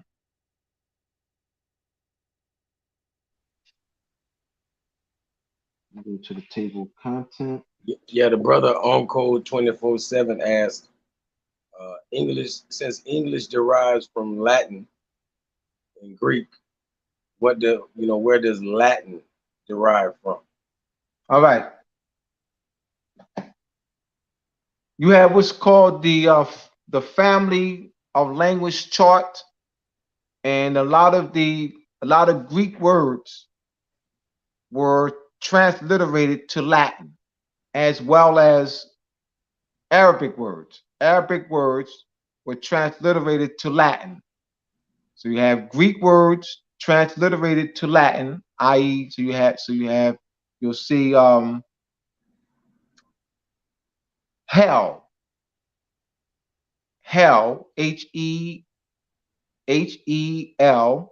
Hell, soul, SOL, hyper, super. The H in Greek transliterates to the S in Latin. So you have hyper, Greek, super, Latin. Sub or hypo,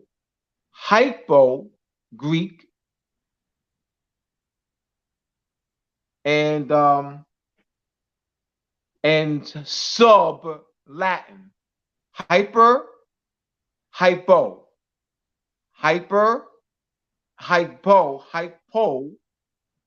in Greek, sub in Latin. All right. So the S, the H in hypo transliterates to the S in sub. The P in hypo transliterates to the B in Latin, sub.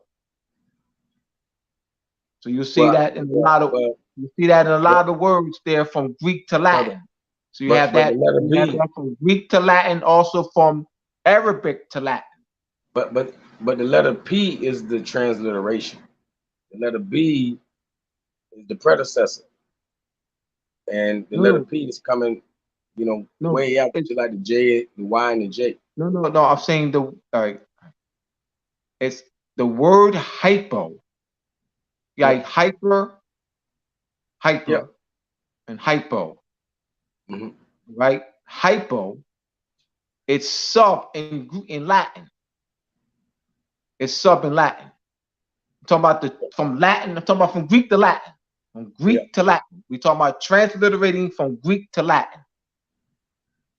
That's what we're talking about. Reconstructing the word from Greek to Latin, or translating the words from Greek into Latin. It's S, the H in Greek, the S in Latin. Hypo, hyper, super. Hypo, sub.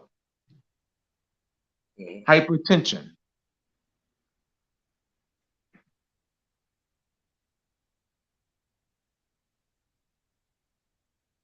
All right. Most definitely. Did someone look up the Latin Lucifer in the Bible? Hey, brother, I got something I want you to clear up for everybody. Like the word Moorish. People try to say Moorish means sort of, kind of like a Moor. Can you break it down for them? All right. It's an adjective. It's an adjective. You will, Uh, I won't, all right. I won't, all right. so is it not coming from Morris or Maurice? No, I'm going to explain. I'm going to explain.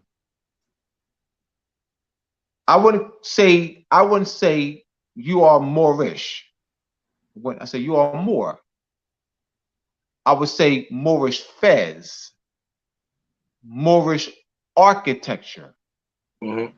Moorish dance, Moorish clothing. But if I'm referring to you, you are Moor. So Maurice is the same word though. No, it's not. Maurice, No, it's Morris, not. No, Morris. it's not. It's not. The ISH, it's not the same word. Not ish, not Moorish and Maurice. So Moorish and Maurice. Morris and Moorish is not the same No, word. no. Moorish and Maurice are not the same word. Moorish and Maurice are not the same word. Ish is a suffix. Yeah, all of Ish them is are. a Even the U.S. Like when you say no, Morris. no. That's right. Brother, I want to clear up That's how you first. Christianize a word. Brother, hear me out. I'm going to do one thing at a time first. I'm going to do one thing at a time. All right? Because what happens is when you do it like that, brother, people are not going to be clear on it. So we make sure we do one point at a time and make sure we're clear on one point first. The ish, I want everyone to be clear that the ish is a suffix. Remove the ish. Remove the ish. It's a suffix. All right? It's an adjective suffix ending. Moorish dance, Moorish clothing. All right? Now you're saying Moor and Maurice, but you didn't say that. You said Moorish and Maurice. You didn't say Moor and Maurice. That's why I had to clear it up. Removed ish. Remove ish. So it's your question now. Moor is Maurice a variant form? It wouldn't be the same though. It's called variant. Is Maurice and Moor is Maurice a variant form of Moor? It wouldn't be same. Can't all right. It's called. I want to give them the language.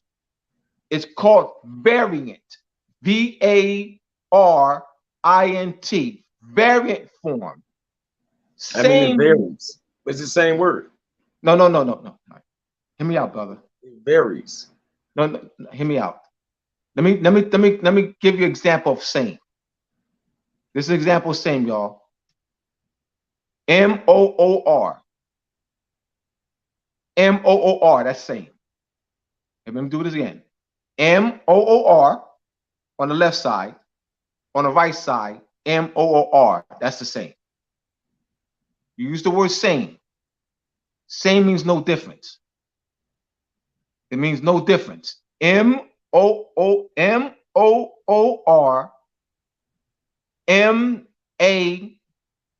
MAURIS is not the same. The same would be MOOR on the left, MOOR on the right. That's same. That's same. That's called variant.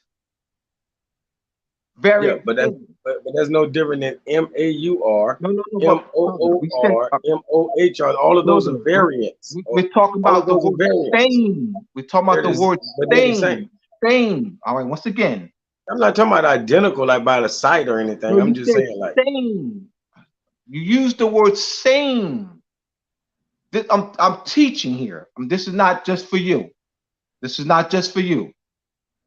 You use the word same. Yeah, Example.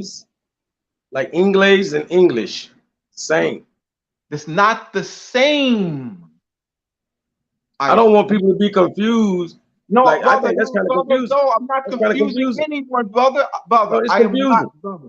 Like, Brother, how can they pick brother, up the fact that these words, I that these am words not really are the same? confusing They are the same. anyone. I'm not confusing anyone. It's the word is variant. It's not the word same. It's Yes. variant. I'm not confusing anyone. Watch this. I'm Watch gonna this. Let me add this, brother, because basically, like, let's say a thesaurus, a thesaurus would have words that are similar and refer to basically the same word, but they are not the same, and they're not even variants. So variant is showing how a word varies across the board, all the way across the board. This word varies, but it's the same word, bro. I don't want people to think no, that these brother, words no, are brother, no, not. no, brother. Hold on, brother. You are directing to me now. Hold on, brother. I gotta, brother. I have to. I'm not gonna lie down. I'm not gonna lie down. No, there's You're no need to. directing. Hear me out, brother. You're directing to me that I am confusing people, brother. I I mean, it's cannot, easily. They're brother. Hear not me out, picking it up. brother. They're not gonna pick Hold on, up that brother. these words are the same. Hold on, brother. You are directing to me that I am confusing people. The word same. When you use the word same, there's no difference. So MOOR on the left and MOR on the right, that's same. Please, don't hear me out. Please, let me let me out. Please, let me just do this, please, brother. Please, please take out your pen, y'all. Take out your pen and paper. Just let me do this, brother. Please, just let me do this. Take out your pen and paper, brothers and sisters. Take out your pen and paper. I need y'all to do this exercise. I need you to put the word same above, and I want you to look up the word same. Write the word same at the top. Draw a line. I'm going to give you examples of same. On the left, MOOR. On the right, MOOR. Another word, some, SOOM on the left, SOOM on the right. That's same. On the left, SIN. On the right, SIN. On the left, DAY. On the right, DAY. On the right, SLUCIFER.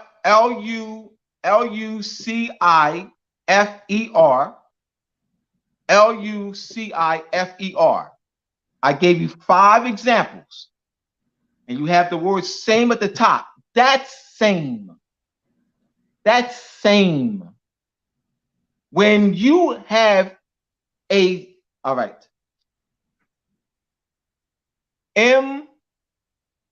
let's do another sheet of paper.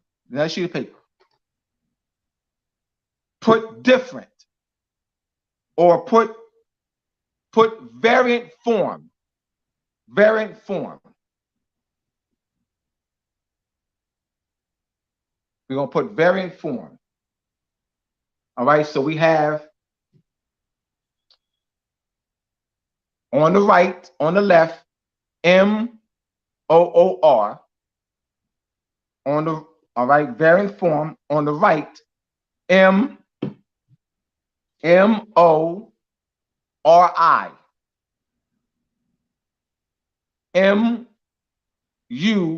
MAUR. MOHR. So we have on the left, MOOR. All right. At the top, variant form for more. So on the left, we have, I want you to put on the top of the left, variant form of the word more, MOOR.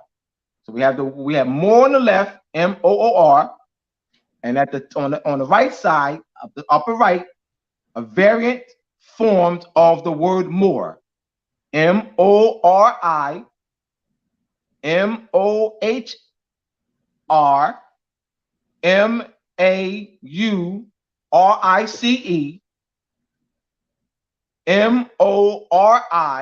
I've said that already. MOORE. Those are variant forms. I'm being elementary here because I gotta explain what same means. But brother, So aren't they variants of the root? but they're not same though. It's called variant. Yeah. You're using the word same. That's the wrong word. It's called variant. It's not same. What you're doing is you are substituting variant form, and you're substituting it with same. That's not same. That's variant form. It's not same. I'm not confusing people, but I have to come like this. I am not confusing people because they're going to get out there, right? And they're going to tell people, they're going to be laughed at, brother. I don't want these people, brother. I don't want them to be laughed at, mocked at.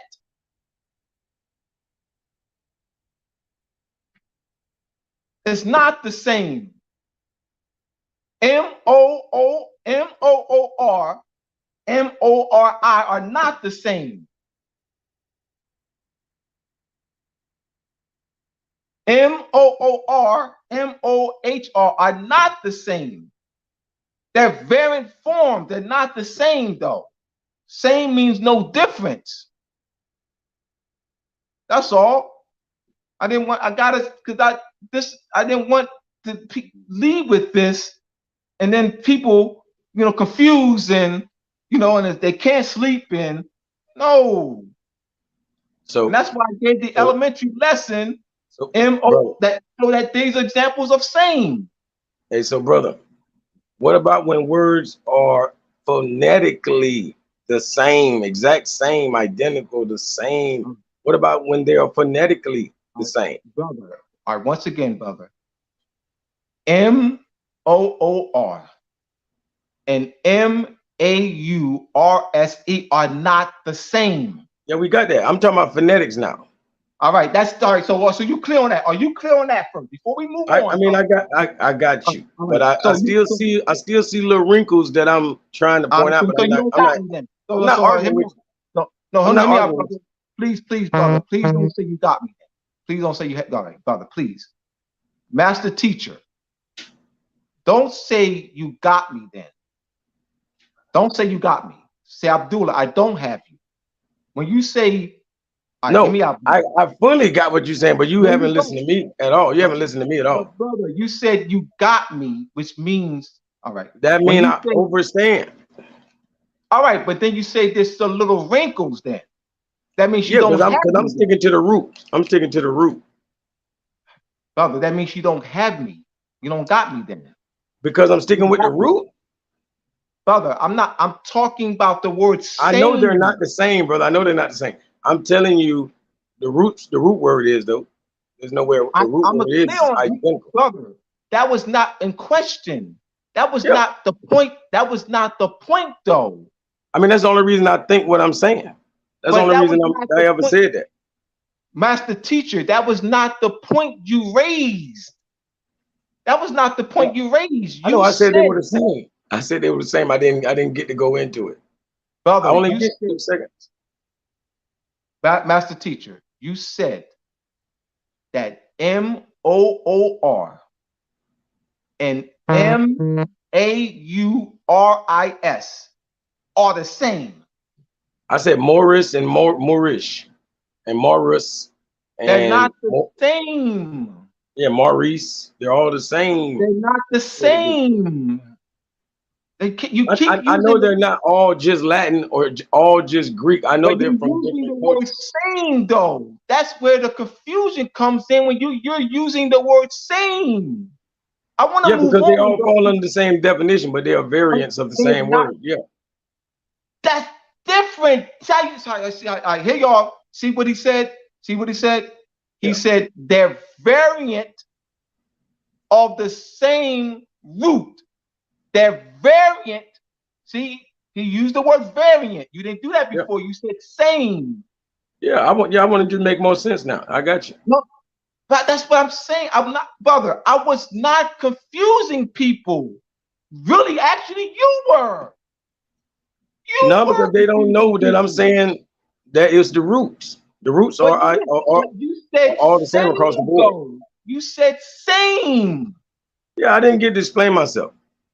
No, brother. It's no, brother. It's no explaining. It's what you said. You said they were the same. They're not the same. That's what I'm saying. They're not the same. They have their variant forms of the same root. That you got it. You can't say they're the same. They're variant forms of the same root. That's different than saying they're the same.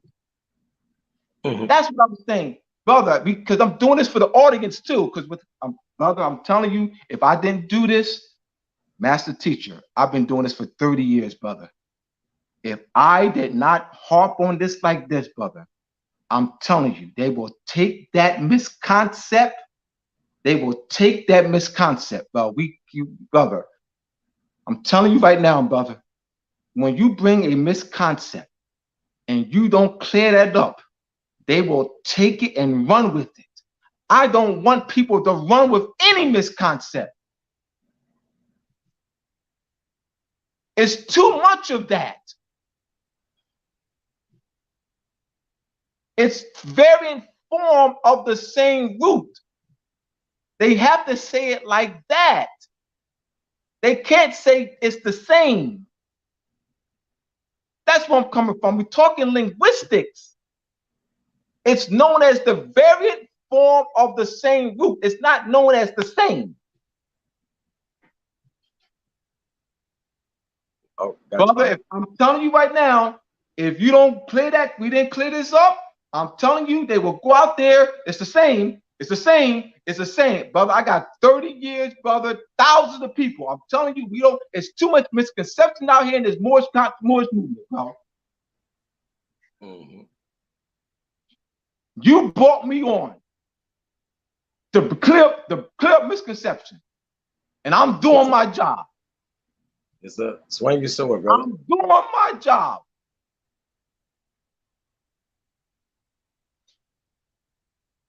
It matters, though. It does matter. It's not small. Hear me out, my brothers and sisters. It's not small. It's not small. What you think is small and minor, it's not.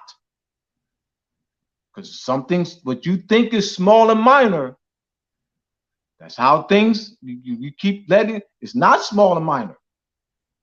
Because that misconcept will inhibit your growth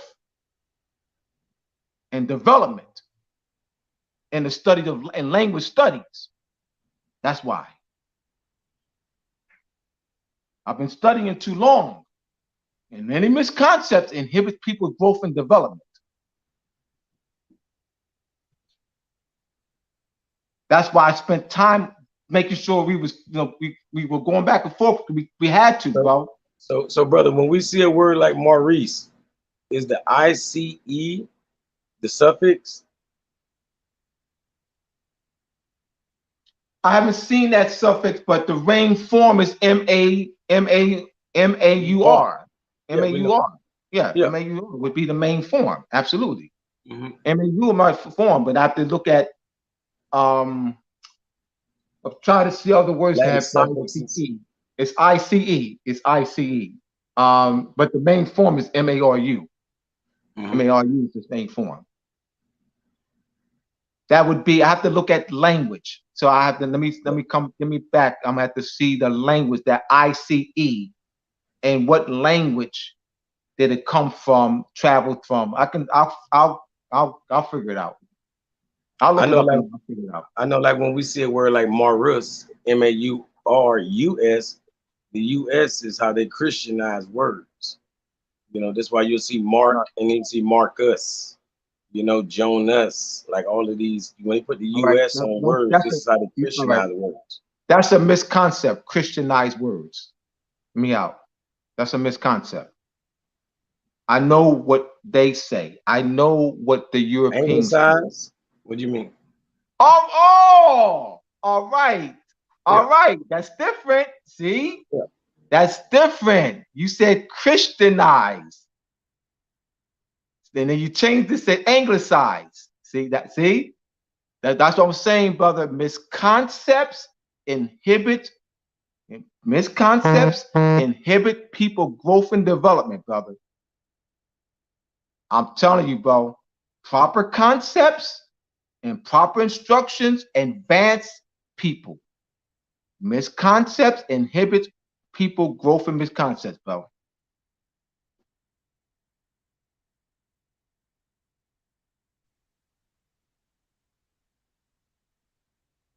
So, any questions, y'all? Got a couple people showed up late, but I definitely want to thank Awi Nasa, on code 24/7. We had a couple on that just been here the whole night. Awi Nasa, I got to shout out her because she was in here before the show even started. Before we started, she's been here to the very end, so I appreciate that. All Angles Multimedia. I guess that's one of your brothers. He said, "This is Amor Bay, sending love to you all."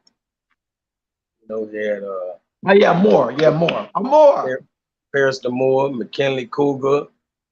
I know we have my brother Cypher L in here. You know, like these are just the people that definitely helped out and contributed to the chat. I appreciate the study more. Absolutely. Hey. Yep. And I know it's a lot of y'all on Facebook been hitting that like button. I appreciate y'all. Hit that like button, subscribe, y'all. If you haven't subscribed, please subscribe. You almost got 1,000.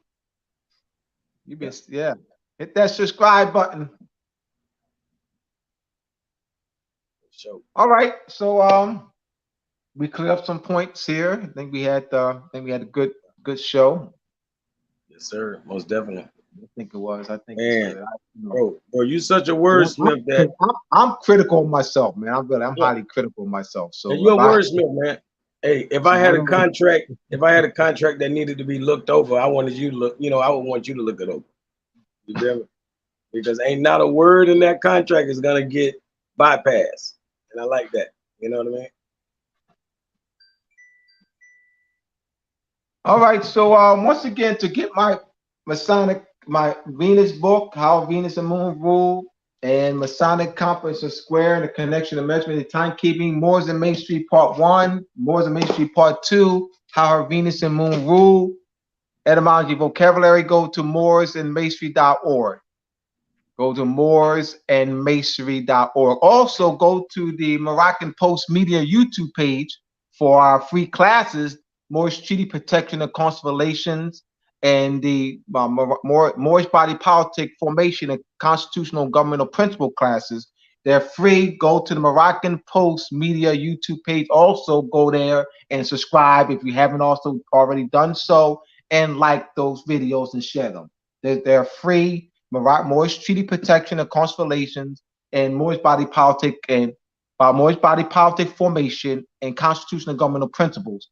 Moroccan Post Media YouTube page. Master Teacher, I want to thank you again. This is my second time on the show. Hopefully I'm invited back. Always, man. Hey, I don't care if you gotta, bro. If you gotta go off on me every time, bro. If you gotta, get me in line every time. Eventually, hey, I'm gonna learn. That's all to it. I'm gonna learn from it. It's for the people, Master Teacher, because you don't want me. You want me to do that because what happens is you let the misconcept, gain root. Yeah, we don't want misconcept to gain root, bro, because that's real. That's real. If it's broke, bro, I'm telling you. That's real. But that's what we're gonna touch on next time. For the people, we're gonna really touch on these root words. You know what I mean? I can do that. I know. Come on, you're the god of this. So what I'm saying is, me and you had already talked about, the origin of words, how they come from. Yes. Originally, signs like the glyphs, the sigils and Yeah, these the logos. sigils, of course. Yeah, They're sigils. Sigils or yeah, glyphs, absolutely. yeah. Absolutely. And then eventually they became 2 letters, and then 3 letters, and so on and Uh-huh. so forth. And Uh-huh. you know, Brother Abdullah gonna really give it to y'all for real, like no other. But hey, we definitely appreciate, you know, having your own, brother. All of the knowledge, we're gonna rewind it. We're gonna have to watch it again. It's too much. That's why I'm glad certain things, you know, you don't mind repeating. Like, you know, Yeah, it's a that lot. It's a lot. Of course. it's I a lot. mean, I'm glad you do it. I'm glad you do it. And we appreciate your energy, man, yeah. and that wealth of knowledge. All right, my brothers and sisters. Thank y'all for riding with us all night. Yep. Thank you. Appreciate y'all. That was those who even came on later on. That was fine. Thank you for coming. Once again, please subscribe and hit the like button and share this video. All right. And once again, go to the Moroccan Post Media YouTube page for our free classes and my books, mooresandmasonry.org. All right. Peace, everyone. Money. Speaking from more perspective, none but money but silver and gold. My ancestors even did it, but it's never getting old. As much as a casket costs when I fly, wrap me in gold. Notice I didn't say die, cause you'll never kill my soul. Got patience but ain't on no couch. Knew it wasn't safe but knew we was about it. End up in a cage, came back out. Had to rethink, had to reroute. Could've went up north but stayed down south. Tampa got me, Florida out. I'm about to see what Georgia about. Watch